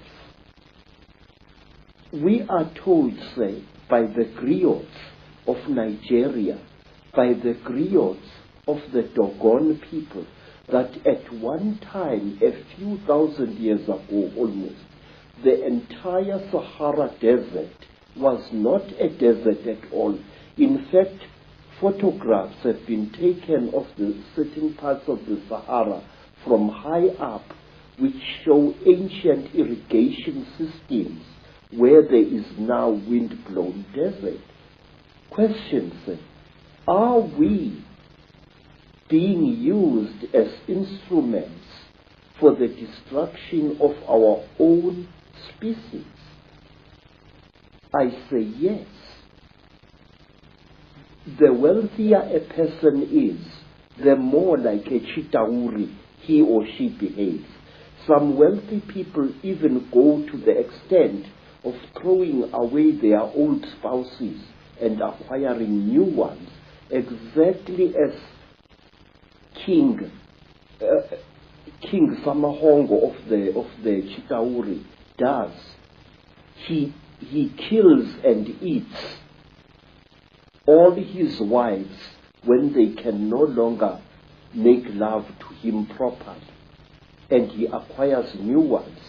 He killed and ate 36 of his wives over a long reign, and only one wife was cunning enough to keep out of his clutches. You see millionaires divorcing their wives and acquiring new wives. And the Chitauri, unlike traditional Africans, believe that a female is inferior to the male. And so do the wealthy people who acquire great wealth in this world. They tend to look down upon women and even to abuse them.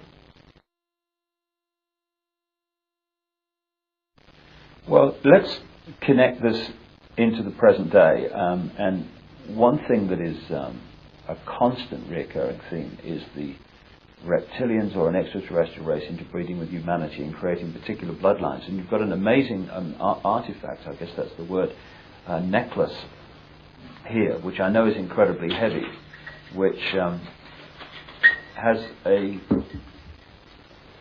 very significant contribution to make to this theme of extraterrestrials or another race, not human, interbreeding with humanity. Now, first of all, where did this come from?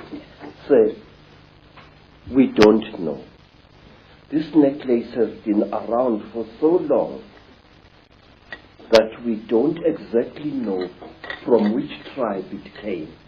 All I can tell you is that this necklace was in existence when the king who founded the Zulu nation, Zulu, was still a boy. It is described in ancient legends centering around this king. It is called Inweba Yezimfihlo, the necklace of the mysteries. It is really a book which tells 12 different stories. And how old do you think it is? How old do you know this history? I don't know, sir. All I do know is that... Hundreds of years? Yes, very old. But it's not as old as the green face that I've just shown you. Oh, which is it? The Chitauli face is said to be over 7,000 years old, this thing here.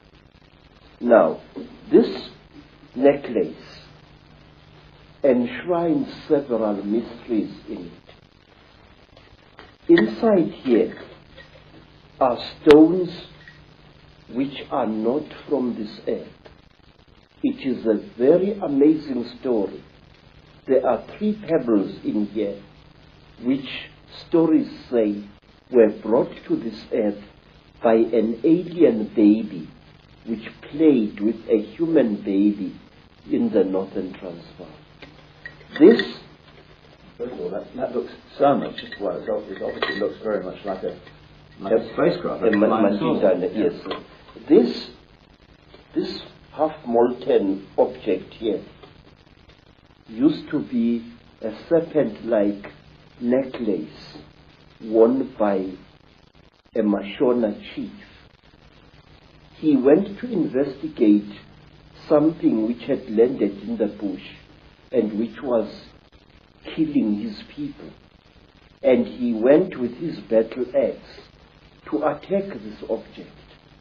And the object blew a jet of very terrible fire at the chief.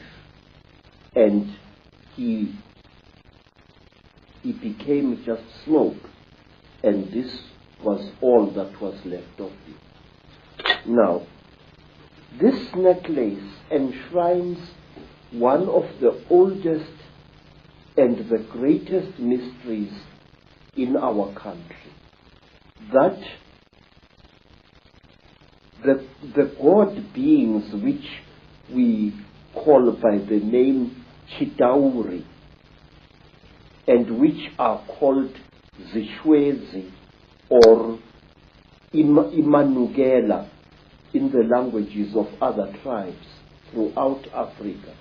These gods came down to the earth in great vessels made out of gold, and they united with female human beings to create a race of kings and queens on our earth. There isn't a tribe, Mr. Icke, anywhere in Africa. And when you return to South Africa, I will ask you to investigate this very closely.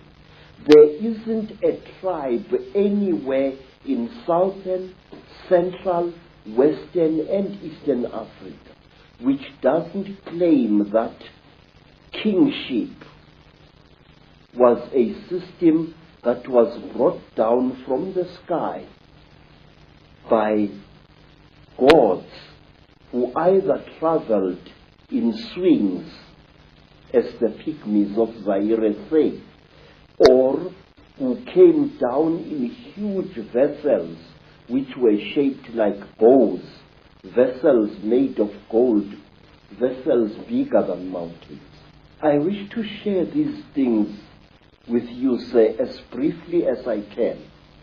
The Zulu people believed that they originated from space, and their name Zulu does not mean sky, but rather interplanetary space. And the word Zulu also has to do with traveling. For example, if I say to a child, you are getting about, you are moving from village to village lazily, I say, uyazula wena. Now the word Zula, which is used to refer to Zulus, sometimes contemptuously, in Zula, means really a traveler, a voyager, somebody moving from place to place. Where? In the Izu. Now I ask him, how did a land-bound people like the Zulus know that you could travel in space? We are Zula, Ezulwini. You can travel in the great place of traveling. For that matter, Zulu people knew that the earth was a sphere and that it was the sun that was still in space and the various planets orbited around it. I will show you on the other necklace of knowledge. And when a Zulu refers to the earth, he says, Umhlaba jikelele.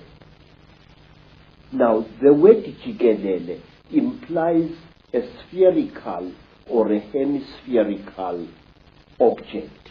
But a Musutu or a Mutswana from Lesotho or from Botswana will refer to the world as Lefatshe, which means that which is down here.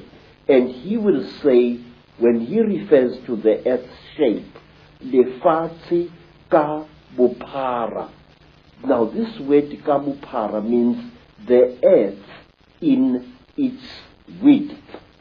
Thus, a Musutu or a Mutswana believes that the earth is flat, but the Zulus believe it is either a hemisphere or a sphere. The Zulu people were the first people to know something that is now attributed to Albert Einstein, namely that space and time are one and the same thing. Zulus knew that long before Einstein was born. They said that one other Zulu name for space is Umkhati. Umkhati. U-M-K-H-A-T-H-I. Umkhati. And they called time Isikati. So you can see that Zulus, supposedly a nation of skin-wearing primitives, were aware of the fact that space and time are one and the same thing. And further, that if you could find the river of time, you could travel into the future and into the past. And many are the ancient legends which are told in Zululand of a man who traveled through time and accidentally killed a young boy who turned out to be himself in the past, and so he no longer existed anymore. there's an indication on the necklace, I know, around the back that the Earth is round. One of the symbols is indicating that, or a sphere. Yes. But I wonder what you think, Credo, of what is taught to children and students all over the world, in the universities and the fancy academic centres, that actually we are now at the cutting edge of human evolution in terms of technological knowledge and knowledge of the world and the universe, and in fact back in the ancient world, in Africa and North Africa and all over South America, they were just a primitive people. Please, that is a lot of poppycock. In fact, in my long investigation into our past, I can tell you proudly that our ancestors were 20 times cleverer than we are. What I feel and what I think is that in the past, human beings were cleverer than we are today, and that human beings knew more than we know now. We are not progressing, Mr. I. We are simply rediscovering things that were known by better men and better women than we are thousands of years ago. I wish to offer you proof of this, some of it at least. Say, there are things that I have found in my travel through the world, things that prove to me that our ancestors were highly advanced in chemistry. Our ancestors had become so clever that they could take science and reduce it to such a simple level that they were able to help hundreds of starving human beings after some traumatic happening in the past. Let's concentrate on some of the images on the necklace and the symbols, because that leaves no doubt that a lot of knowledge has been around for a very much longer time than we are ever told. First of all, on the hand, I'm seeing the eye. Now, the all-seeing eye and the symbol of the eye is one the Illuminati use all the time. And it's one, of course, that was a very big symbol of ancient Egypt, the Eye of Ra and what have you. Why is that eye there on that hand? That represents the terrible eye of the Chitauli, the eye which sees everything, the eye which knows everything. It is said that when a Chitauli dies, he passes his third eye onto his next of kin. And to the Chitauli, an eye is a very, very powerful symbol. This is the eye of the Chitauli. But there is more to this thing. Here there is a hole that goes right through the copper. Now, if you put water in that hole, you end up with a simple magnifying microscope, and you can see gems through that water. The magnification is amazing. The great symbol that's pointed out again and again on the dollar bill, which is on the reverse of the Great Seal of the United States, yes, put on there by the Illuminati, a president called Franklin Delano Roosevelt, is the all-seeing eye. And so is it your understanding that the all-seeing eye, when it's used by the Illuminati, represents this third eye of the Chetahuli? Yes, I do. I really am sure of this. Why? Because in Africa, even ordinary human eyes are regarded as very powerful devices of magic. If an African shows you respect, he mustn't stare at you, but he must stare at a point beyond one of your shoulders. Now, we call this Hlonipa, which means deny me your eyes. We believe that when emotionally roused, an ordinary human being can inflict great damage on another human being by the unseen fires that emanate from one's eyes. We believe that a Zulu warrior must never allow his dying enemy to look at him. For example, when a Zulu was killing an enemy, he used to cover that enemy's face with his shield to prevent the enemy looking upon him with his eyes and putting a curse upon him. It's interesting, people who experienced the Chitahuli, the Reptilians, in relationship to the British royal family and others at various rituals, have said that at the point of sacrifice, the point of death in the sacrifice, that these reptilians stare into the eyes of the person dying, which would kind of fit why those warriors were very concerned about that. Yes, sir. What are they doing then? We have got a ritual, sir, which covers many fields. A ritual which is called ukuthatha umoya, taking away the soul, where when a king is dying and he is fighting to pass on his knowledge and his courage to his successor, he would demand that the successor should stare heavily into the dying king's eyes. And also, when a creature is being sacrificed in Africa, whether it's a human being or an animal, that creature must be stared at by the sacrificer so that its spiritual characteristics are drunk in by the one sacrificing it.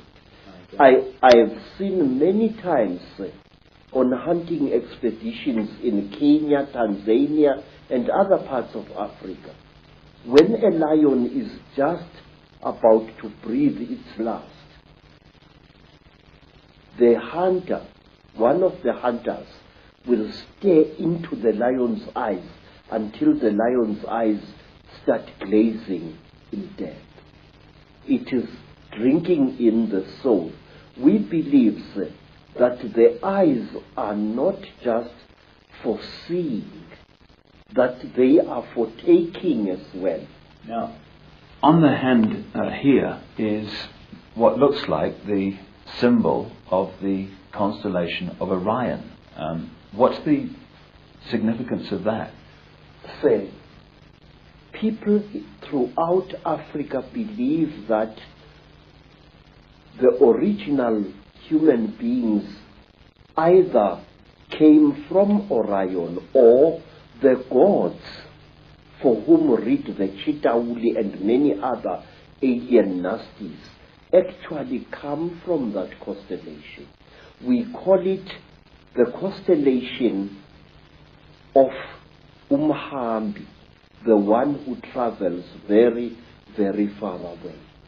And we call this constellation also the constellation of Matsieng, the giant who was sent by God to this earth to create the first human beings.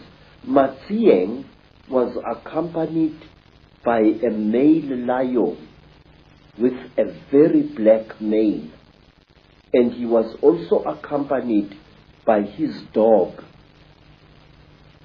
And he traveled throughout the world.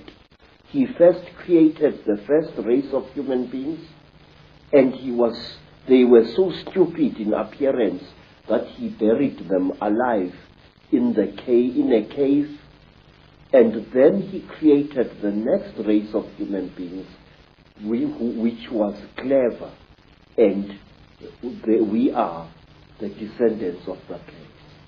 Also on the hand is what we would call today the Star of David, which of course is not actually a Jewish symbol. It started being used quite relatively recently in that sense, but it's actually a symbol that's been found all over the ancient world. What's the significance of that being on the hand? There are several interpretations of this very powerful magical symbol. We say that there are actually two universes living side by side. A female universe, which is our universe, and a male universe.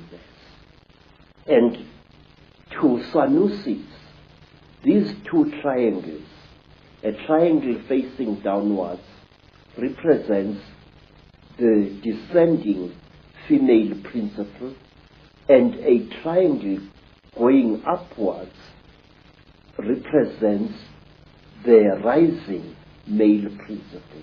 It is a symbol of the unity of the feminine and the masculine.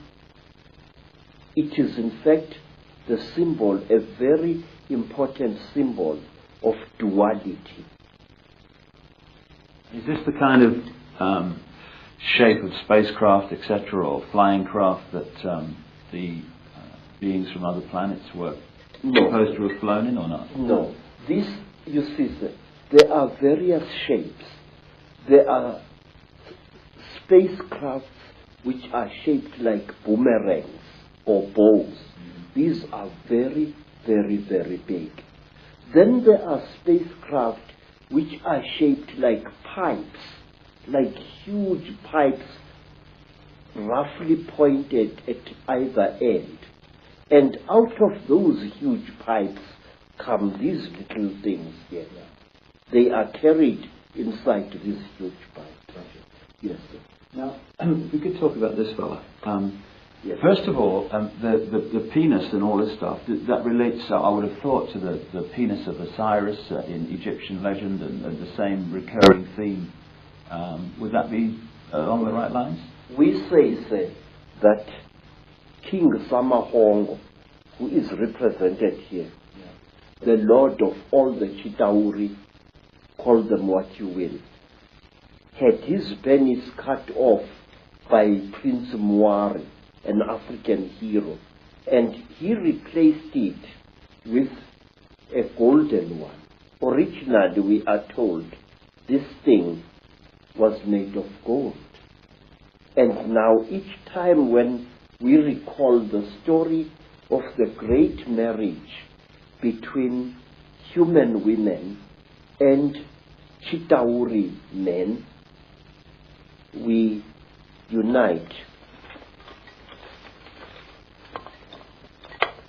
these creatures symbolically. And sometimes when the necklace is lying on the ground, we make a bed out of animal skin for these two figures, and then we lay them side by side and cover them with a small skin. So, why are the depictions of the gods, if they were reptilian, why are they not constantly reptilian? Why are they symbolized in other forms? Because it is very, very, very forbidden to portray a Chitauli as it really is. Only in that large green head do we see a Chitauli represented more or less as it is. So this was dictated by the Chitauli from Yes, the start, was it? Yes. All along. It was, you are not allowed to represent the sons of the python as they really are. Then you are really in trouble.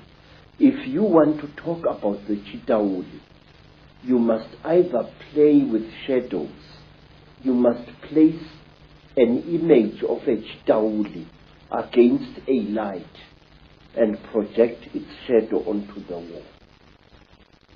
So you've got a fish, I know, on the necklace as well, and fish are scaled.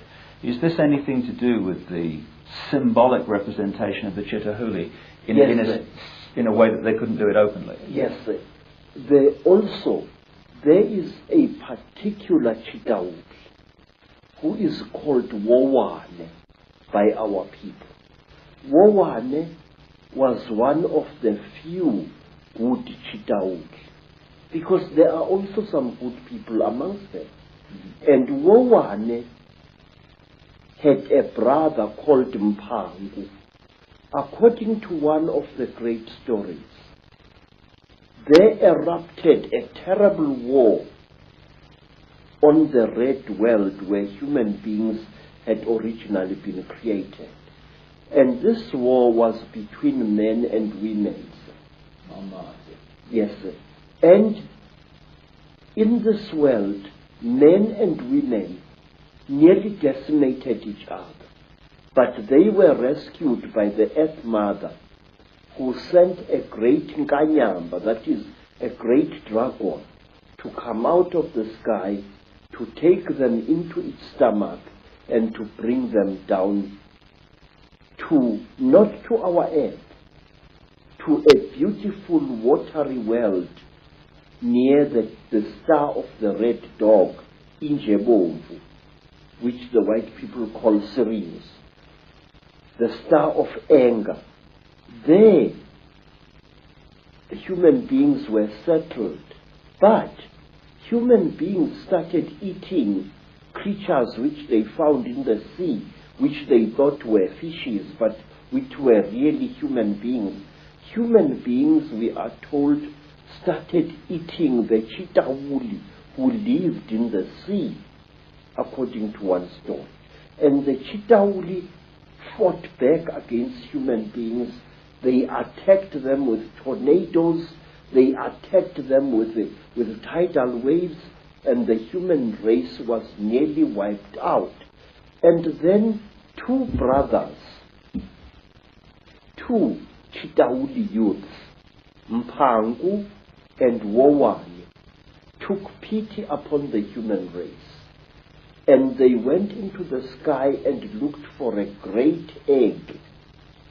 And they hollowed out this egg, emptied its contents out, and brought the egg to that world and loaded the surviving human beings and brought them to our world here. We say that Wowane gave us the power of kingship. He brought it out of the sky. And if you notice, in many parts of Africa, ancient kings used to wear a wooden helmet with golden horns. It was true in West Africa, and it was true also in Southern Africa in the great Mutwa Empire. The horns representing the Chitauli. Yes, the power of the Chitauli. Because to a Chitauli, horns are not just for goring other Chitauli as oxen gore each other. No, horns are a symbol of status, and through its horns, a Chitauli is able to communicate with human beings far across the face of the earth. So the horns were like antennae then? Yes, they were instruments of projecting power. In fact, it is said by storytellers that King Samahongo punishes those Chitauli who show mercy to human beings by pointing at them so that both their horns fall off their heads. And the Chitauri is therefore unable to direct human affairs through his or her horns. It's also interesting that the descriptions of the Chitauli with the horns and sometimes the tail and stuff, it's very, very close to how Christians and those sort of stories have depicted the devil. Yes, sir. And one thing that interests me is this, that depictions of the devil have subtly changed over the centuries. But there is a difference now. First, originally, the devil was depicted as a hook-nosed creature, like a caricature of a North African Moor. That was at the time when the Europeans were fighting the Moors as well as the other Arabs during the Crusades. Many depictions of the devil then show the devil as having a hooked nose.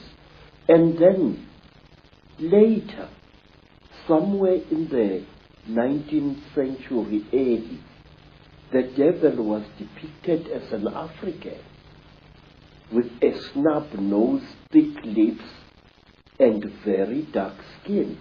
But what amazes me is that now, more than ever before, the devil is represented as a Chidaudi. What concerns me, sir, is this, that these alien creatures are now about to reveal themselves, and they are making us aware of how they look like. If you look, for example, at bioscope films which were made in the 1950s, the 30s, and so on, depictions of space aliens of that time are ridiculous, very laughable, but not anymore, sir. Today, we are having films that depict the grey aliens exactly as they really are, and the Chitauli exactly as they really are. My question is why? Are we being prepared for a major event?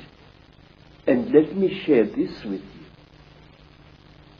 The group of American people who came to visit me a week or so ago and who left a rather unveiled threat about me shutting up or else my wife will die, who warned me about a certain creature called Eleazar or Melchizedek, that this creature is watching me.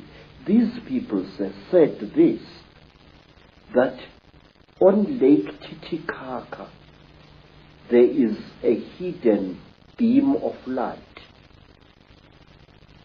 coming from the sky onto the surface of that South American lake, and that on the 9th of September 1999, something very interesting is going to happen at Titicaca. Now, I'm interested to know what this is. Well, I know from my own travels to that area that there are endless sightings of craft and beings in that area. I've been there twice myself, and I do think, from my own research, Credo, that we are being prepared for these beings to openly be seen. And being prepared this way, sir, when we do see the nasties, we are not going to react to them with the fear that we would otherwise have reacted. Because now what game is someone playing? I think, sir, that they are playing the game that whoever they are, that we should accept these beings and welcome them with open arms and make them our masters. Yet again. You see, sir, there has been a steady build-up in books, in children's comics, and in other things of the fact that we must accept these creatures.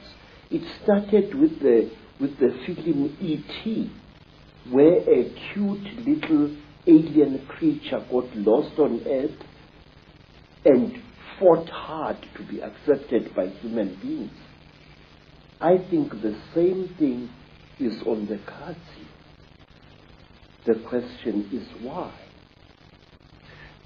One other thing I would just like to raise before we move into the bloodlines and their connections with the Illuminati is one thing that keeps coming up in my work is that some of these Chittahuli, these reptilians, at a high level of their hierarchy are actually white. Have you come across that? Yes. They are not white like white people. If you take white cardboard and you soak it in dirty water, that is the color you will get. That is the color of the Chittahuli. And wait, sir, let us think carefully about this. According to African storytellers, the Chittahuli have got cold blood. They feel cold very quickly. And where they dwell under the earth, where the great sun god banished them, they dwell there surrounded by great fires because their blood is cold. They freeze eternally. And so if you come across them in their caves, there are many, many cooking fires lit there. That's interesting, with the symbolism of the devil being in the fires of hell. Yes, sir. Yes, sir. And there is another thing. The Chittahuli, their eyes, terrible as they are so efficient that if a Chittahuli appears suddenly into the hot African sunlight, two things happen to him. His skin dries and blisters, and he goes totally blind. In fact, sir, there have been a strange race of aliens which have been seen in Africa, even by white people, which I think are actually Chittahuli. When you run and the thing chases you, it stops immediately when a car's headlights hit it and it becomes blind. Another thing, we are told amongst our people that a Sangoma must always have a bogo. This is a sharpened wooden stick which he or she must carry at night. We are told that a sharpened stick is the only weapon by which you can kill a Chittahuli. Well, of course, again and again as you speak, what comes to mind is the story of Dracula. Count Dracula, the stake in the heart, the blood drinkers, the blood drinking, which is precisely what this Chittahuli and their crossbreeds seem to be into. But it is not just any wood that you must use against a Chittahuli. We believe that Rhodesian teak, a wood which has got a strange bitter taste, is the one type of wood that is poisonous to the Chittahuli. And down there, you see a long stick that I am carving in preparation for the year 2000. I might not be alive to see the year 2012. But this sticks, which I've been working upon for the last 5 years, is going to be the one stick which my successor will carry, and it will end in a sharp point. This wood, Rhodesian teak, is the wood that we say can actually kill a Chittahuli. And where the Chittahuli are found, you find rhodesian teak or any other teak trees either being felled in large quantities or being pushed over by elephants. May I point out to you, sir, that many of the trees that are being destroyed in the Amazon jungle and in the Southeastern Asian jungles, as well as in the African jungles, are teak, the one wood that the Chitauri fear. And while on the subject of wood, the only mask that can protect you against the Chitauri is a mask made of teak. And in some of the flea markets around Johannesburg, I'm seeing more and more masks carved in Mozambique and in Zimbabwe, representing a Chitauri. The eyes are huge, round, with slits through which a person can see, and the lips are non-existent, and so is the nose. I've seen hundreds of such masks being sold by curio sellers in the streets. One of the other things that comes up in terms of the way they look is the domed head. Now, I was in Egypt recently and saw depictions of Nefertiti and the Akhenaten family, and they had big domed heads. Is this a connection? Yes, sir. You see, we human beings tend to imitate those creatures that we call gods. It's going on even now. When African women saw white people, they named them Abelul, which literally means the gods.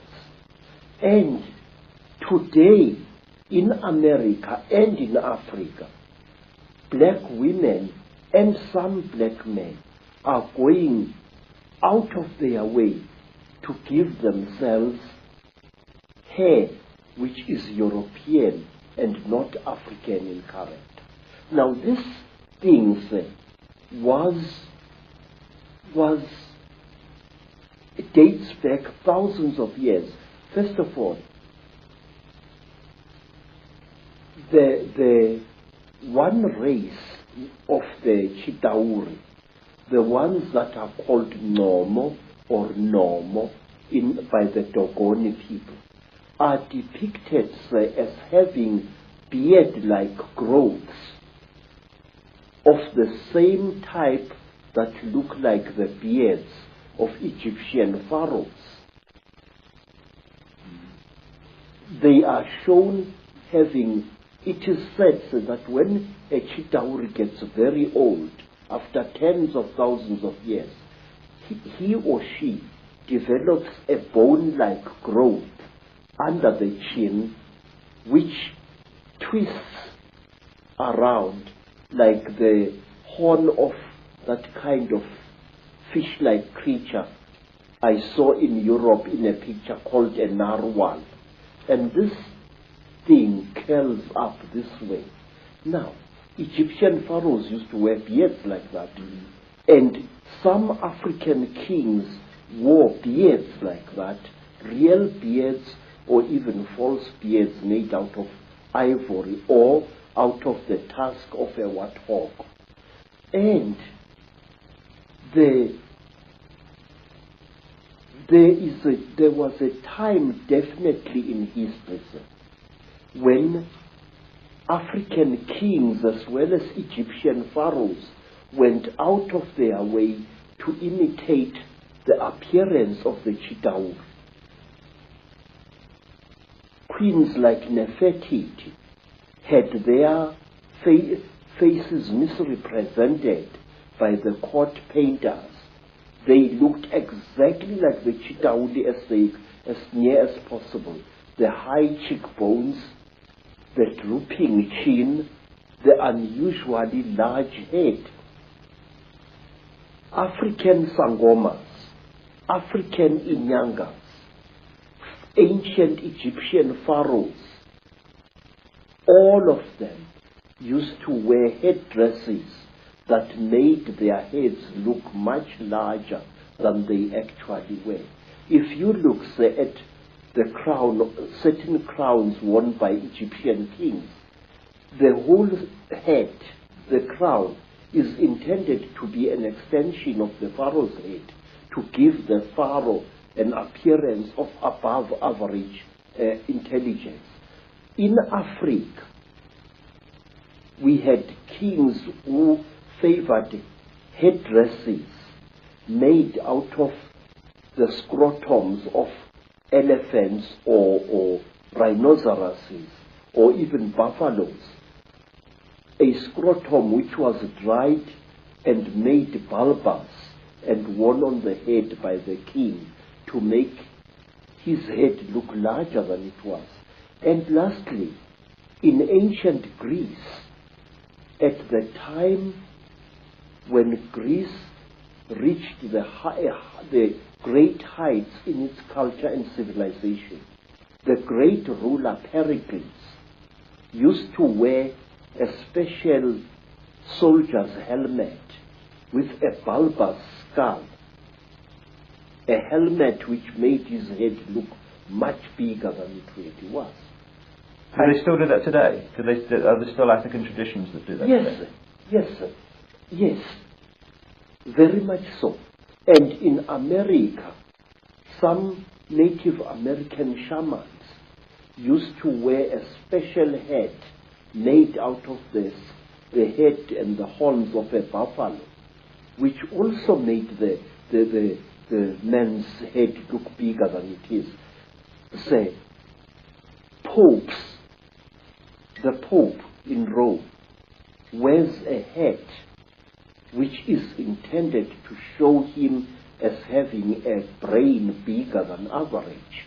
That crown which has got three crowns, one on top of the other one.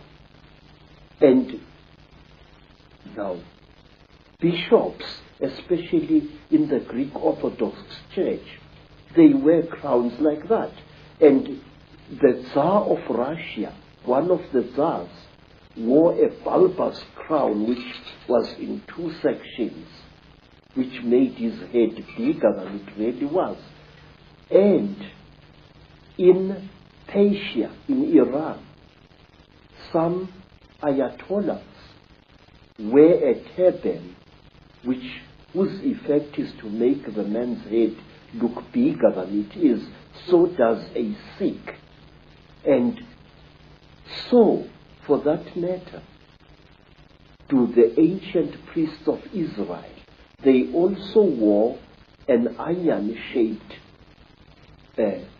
headdress, whose impression was to give him a far and above size head.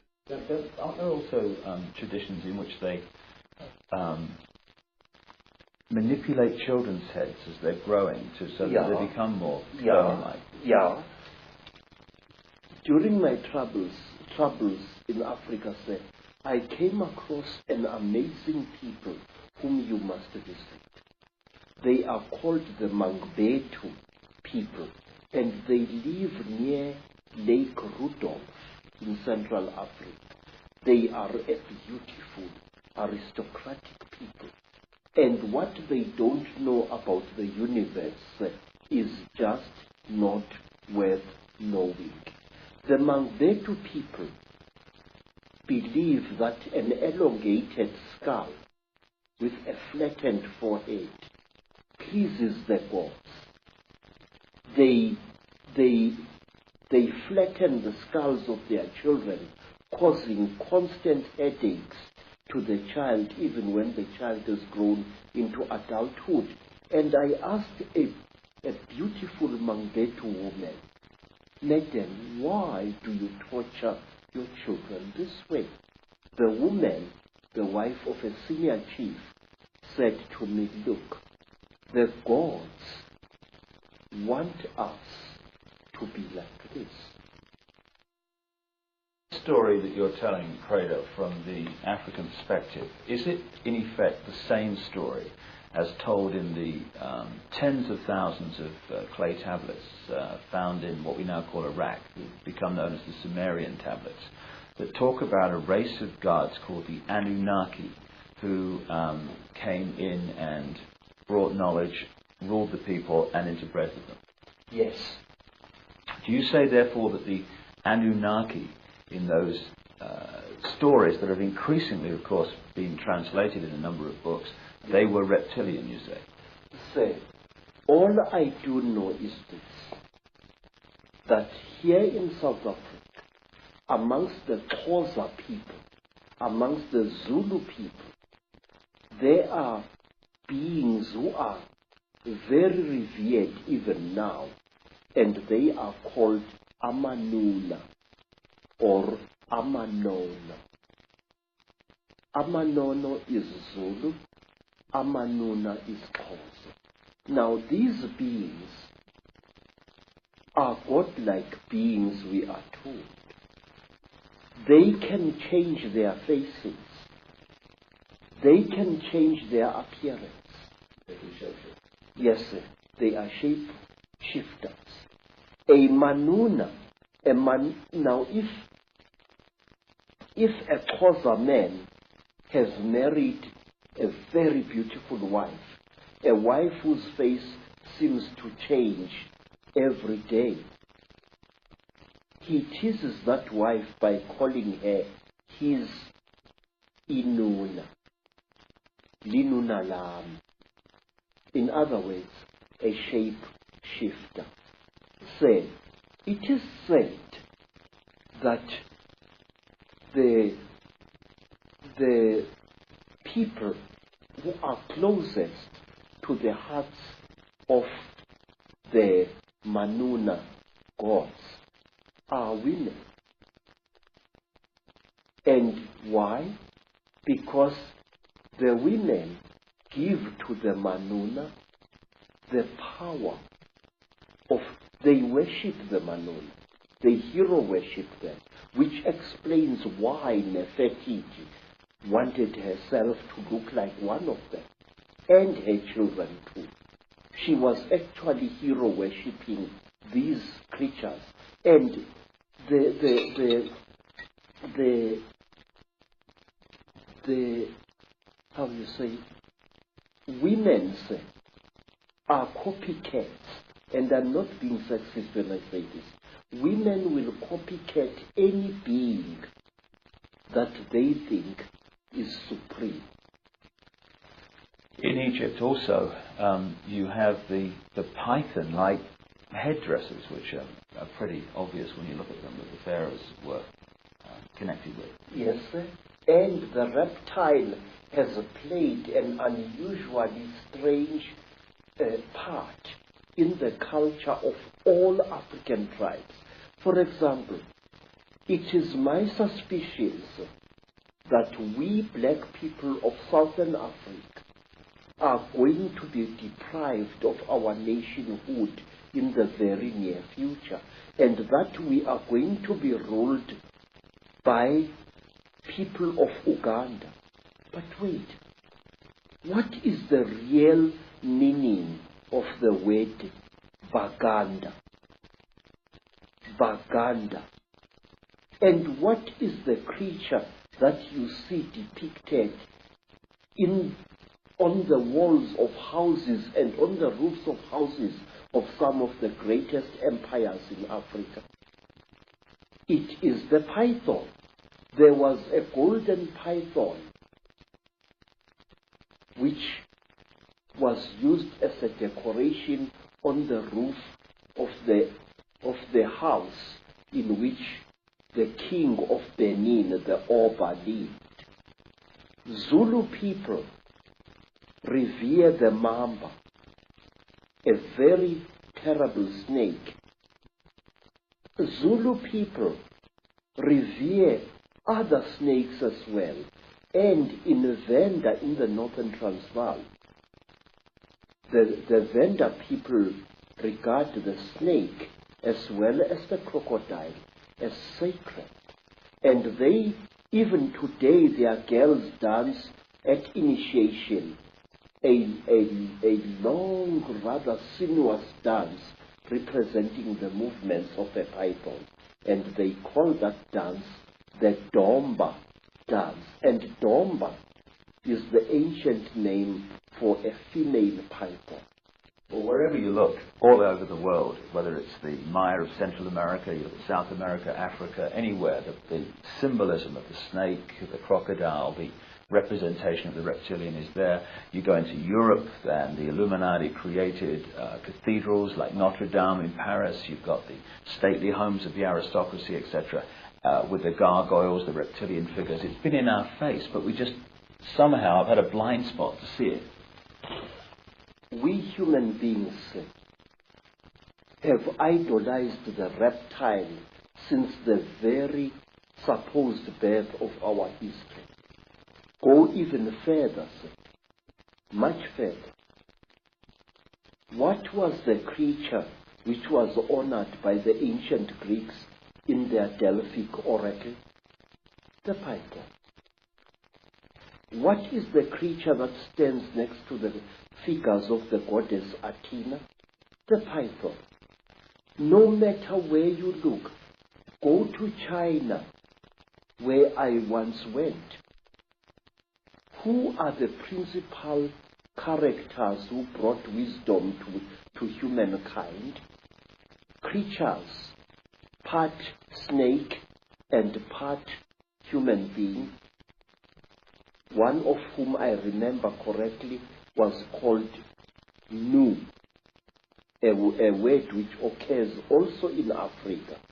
And her brother was Hua, and sometimes it's turned into one creature, Nukwa, she. Everywhere we human beings have sacrificed our dignity as a species and attributed great intellect and great glory to reptiles, tortoises, turtles, lizards, snakes. Why? And even now, our fascination with the reptile and the amphibian has not stopped. In fact, it's growing.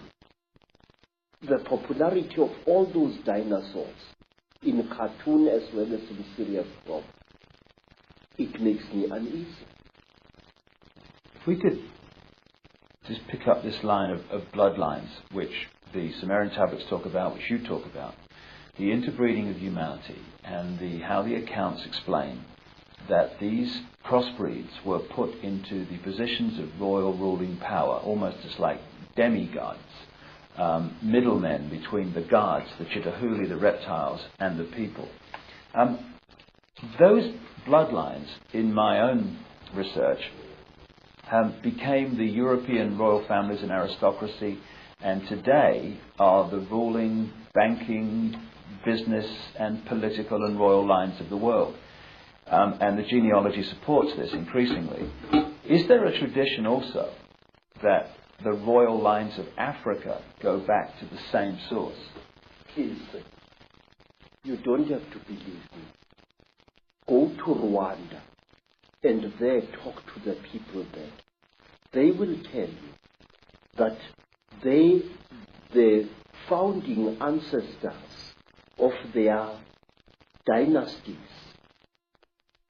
were the first kings who came from the sky, and they were called Imanugela, the ascending ones. Say, many African tribes believe that when the gods came down from the sky, they found human beings very, very stupid. And the human beings could not come before the gods in order to be taught. So what the gods did, and this is a story that you also find amongst the Dogoni people in West Africa, because the human beings were afraid of approaching these reptile gods. The reptile gods cold-bloodedly slaughtered one of their number and shed out its flesh with a specially gathered crowd of human beings. And these human beings then became the ancestors of our first great kings. Now say, African kings jealously guarded their blood. If the royal lines of Africa claim descendants from the same source, basically, have those lines interbred as obsessively as the European aristocracy and royal family, and not bred outside of those lines? Yes, sir. Royalty had to marry royalty. That was one of the strictest laws in ancient times. Which is obviously where we get the term the divine right of kings from. It's not actually God, it's actually the gods. Yes, sir, yes. Royalty intermarried with royalty. You were not allowed to take a commoner as your senior wife if you were a king. You could take commoners after your senior wife. Once the genetics has been achieved. Yes, sir. Now, another thing, it is like the Sangomas. Very, very strictly speaking, a Sangoma who was sometimes viewed as a king or a queen was not allowed to marry outside her caste or his caste. Sangoma had to marry Sangoma, otherwise the non-Sangoma blood would pollute the god blood inside the Sangoma. The lady that I've quoted in my books, Kathy O'Brien, who wrote her own book, Transformation of America, about being a mind-controlled slave of the American elite, she talks in there about seeing George Bush as president and vice president shapeshift into a reptile. And so many other people have told me this story of world leaders today changing into reptiles in front of their eyes and then changing back again. And Miguel de la Madrid, the president of Mexico at the time of George Bush, said to Kathy O'Brien, she quotes in her book, that a reptilian extraterrestrial race interbred with the ancient Central American people because they needed to create bloodlines through which they could operate. Yes. And he said that these bloodlines were, in effect, today's world leaders. Does it fit with your knowledge, Credo, that the royal lines of the Chitahuli reptilian human interbreeding that become the demigods and the royal families, etc., that they have gone on in Africa, as well as the rest of the world, to become the ruling lines and the ruling people of these countries? Yes, many of them have.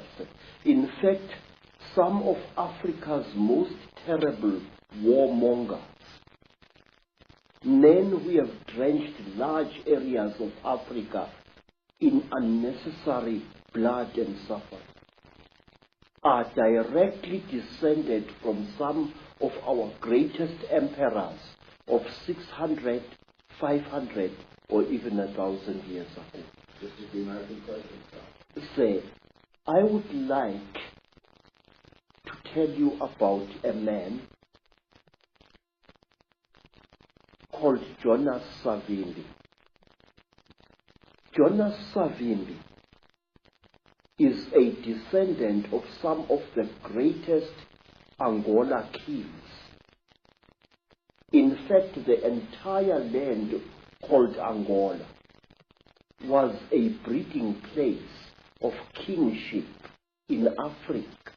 The word Ngola means a king, and Angola means land of many kings.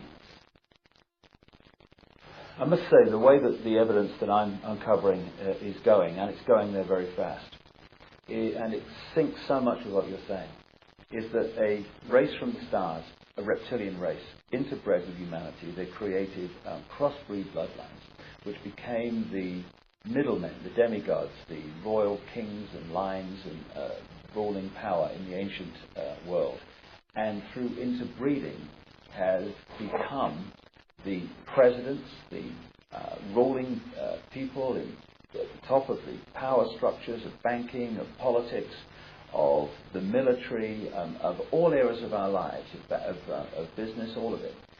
Is that the way that you have seen it yourself? Yes, sir. You know, Mr. Icke, I wish for one moment I could contradict you.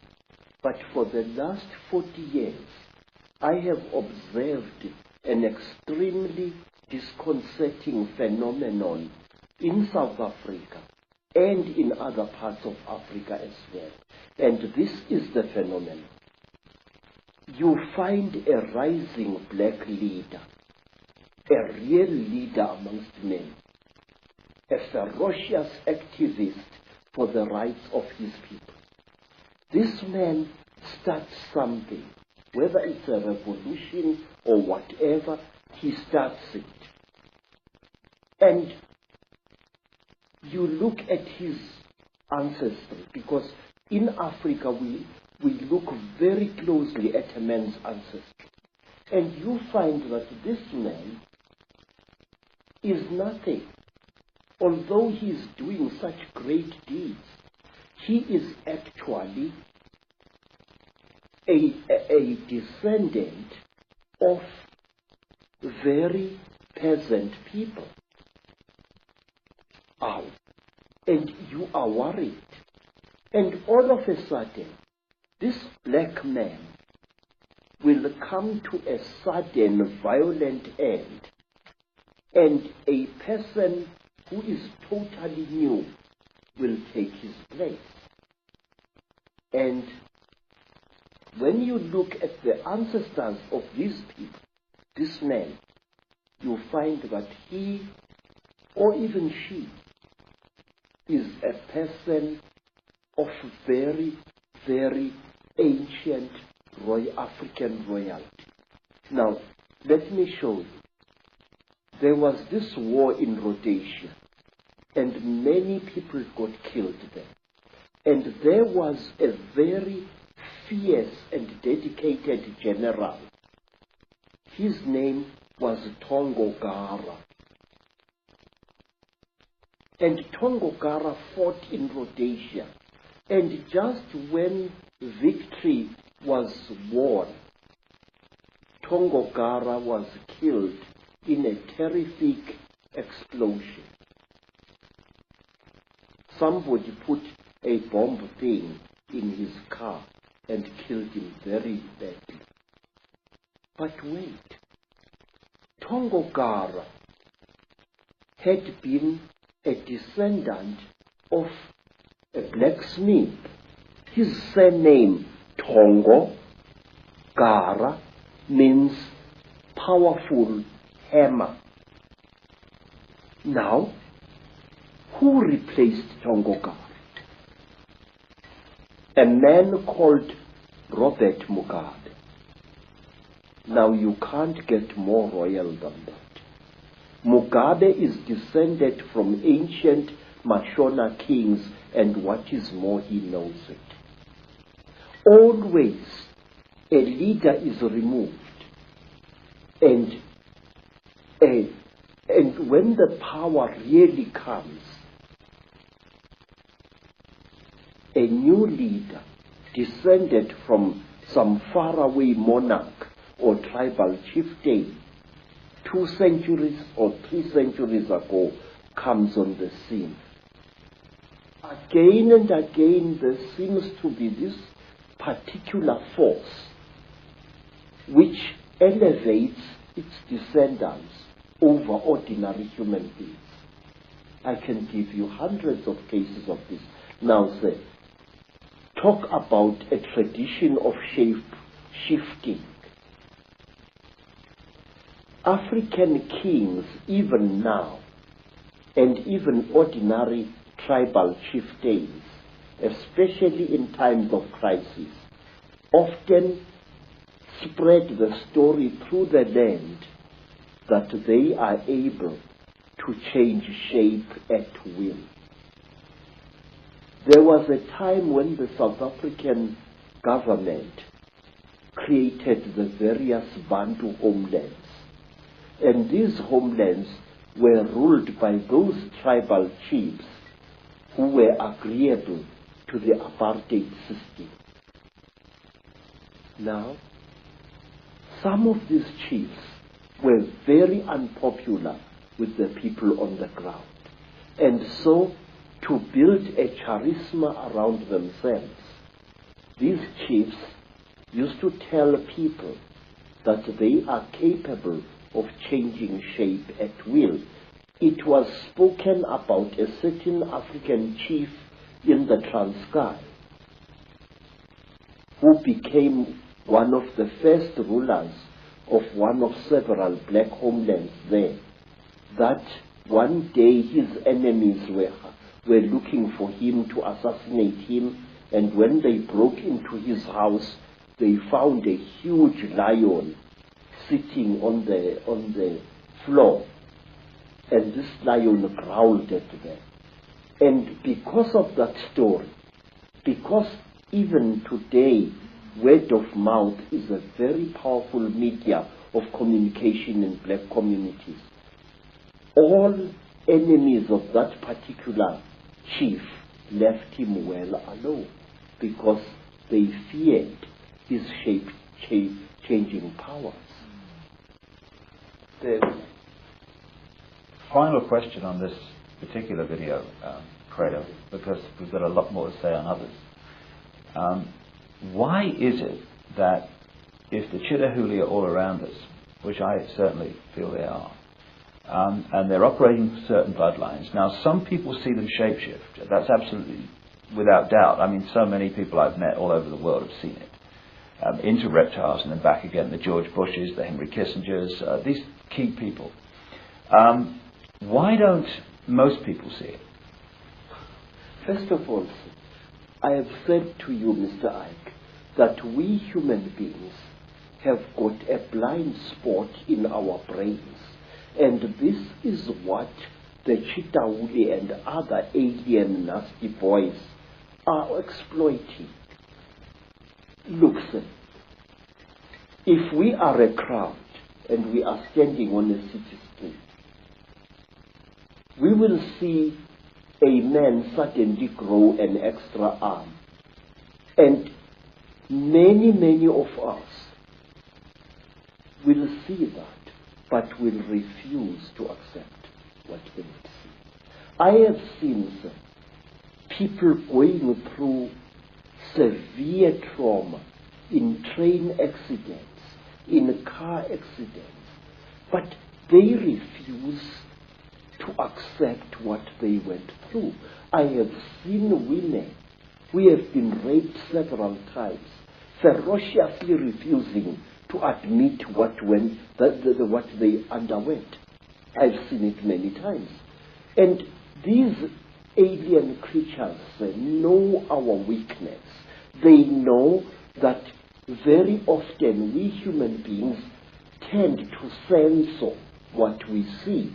If you are an educated professor and you see a spook, your educated mind will refuse to accept what it is seen. You will reject it and throw it to the back burner of your brain, and it will stay there. Hundreds of us see very strange things every day, but we refuse to accept what we see. Say, one of the things that a trainee Sangoma has got to learn, it is the ability to see. If I am standing here and looking at that bush over there, and I see something odd there, I must know what I've seen. But wait, sir, there is something else, something very, very, very, very important, which I and many other thinkers in Africa have found. Mr. Icke, whenever you talk about such things, people call you paranoid. Mm-hmm. But no, you are really more sane than they really are. Say, there are certain vaccination things that are done to our children which rob them of the ability of seeing spiritual entities. Believe me, I can prove this. In Zululand, we were sometimes called before our chiefs, our Inkos, and we were told that there is a great smallpox coming to the land and that all children must be vaccinated. Do you know that my mother's father, my grandfather, used to dodge that? He said that the white man's mjovo, the white man's vaccination, makes you blind. And if you are to look after my cattle, you must not go to the trading store to get your vaccination. But wait, the school inspectors used to come into the land and check each child for signs of vaccination or lack of it. Now, do you know what we used to do, Mr. David? Our grandmothers used to give us great pain in order to save our spiritual eyes. They used to heat grains of maize, and then they would heat this grain of maize, and using a piece of wood as tweezers, place it firmly against the skin of the child. So when the school inspector came, he saw these blisters and assumed that the child had been vaccinated. But in fact, it had not. And this was done to us many, many times. And I noticed that school children in mission schools who had been vaccinated for smallpox or for measles could not see spiritual entities at all. A ndondo, that is a flying saucer, a spuputeka, would fly through the sky at great speed and be seen by many men and women. But the child who had been vaccinated would see nothing. And I noticed this hundreds of times. Well, what you just said about the vaccines and their effect, and shutting us down spiritually and multidimensionally, is fantastic, given that no matter what your background, creed, culture, parents on every inch of the planet almost are being pressurized to have their children vaccinated more and more and more.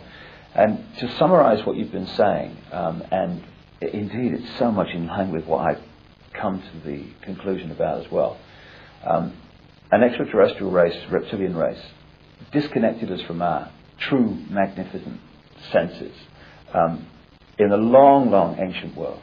They've been manipulating us ever since, and the more that time has passed, the less we've realized this is going on. And now we're at a point where we are in a prison without bars, a massive prison, and we don't even know we're in prison. We don't even know who the jailers are. Indeed, when the jailers are exposed, people just laugh and ridicule and all that stuff. So we're in an unbelievable situation. And we're in a jail we deny we're in. And there are jailers we deny exist. And we call it freedom. Yes, sir. Yes. You know, Mr. David, one of the reasons why I've joined forces with you is because I have serious reason to believe, and I will repeat these words until somebody shuts my mouth in death. I have serious reason to believe that on this planet things are coming to a head, and our invisible jailers are going to fight tooth and nail to prevent this. Say, our people say that the blackest night often heralds the brightest dawn. The human being, captive as he is, slave as it is trying to fight back. And this is where the crunch is going to come. I believe that we are not far away from the bloodiest crunch in the world.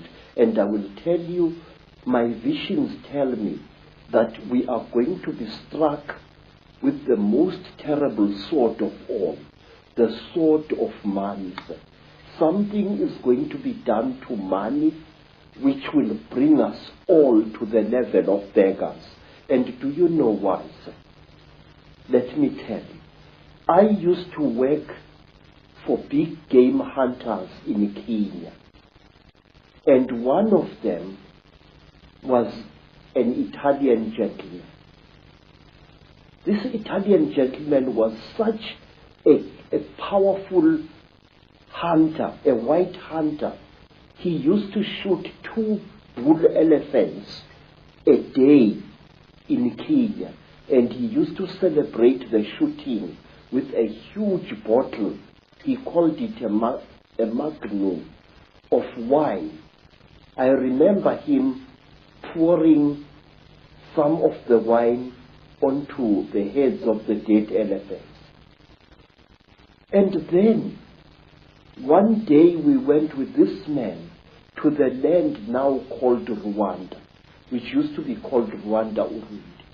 We went up the mountain, and there, accompanied by pygmies, he shot a gorilla, a huge ngangi with silver fur all along its back.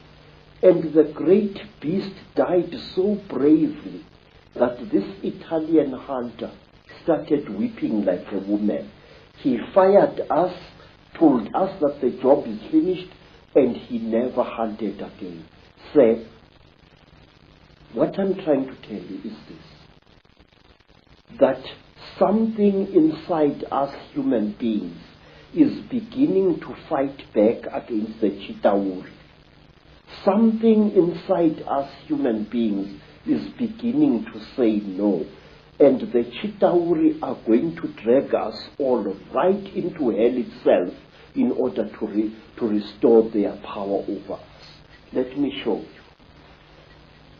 Who would have thought in the 1950s, during the time of the Cold War, when everybody was expecting a bloody Third World War between Stalinist Russia and the Western nations, when British, American, and even Russian nuclear bombs were exploding all over the place, who would have thought that a few decades after that, there would come a time when a group of young men and women, the people of Greenpeace, would sail their ship, the Greenpeace Warrior, into a nuclear zone to prevent the French from testing one more atomic bomb. This tells us that something inside the human soul is fighting back.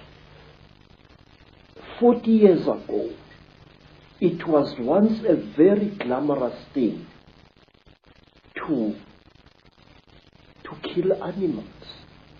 Today, a big game hunter like my Italian friend would never dare show himself in some hotels. He would be spat at and he would be beaten up by people, because the hero of yesterday, the Bwana Banduki, the gun Bwana of 40 years ago, is today a murderer.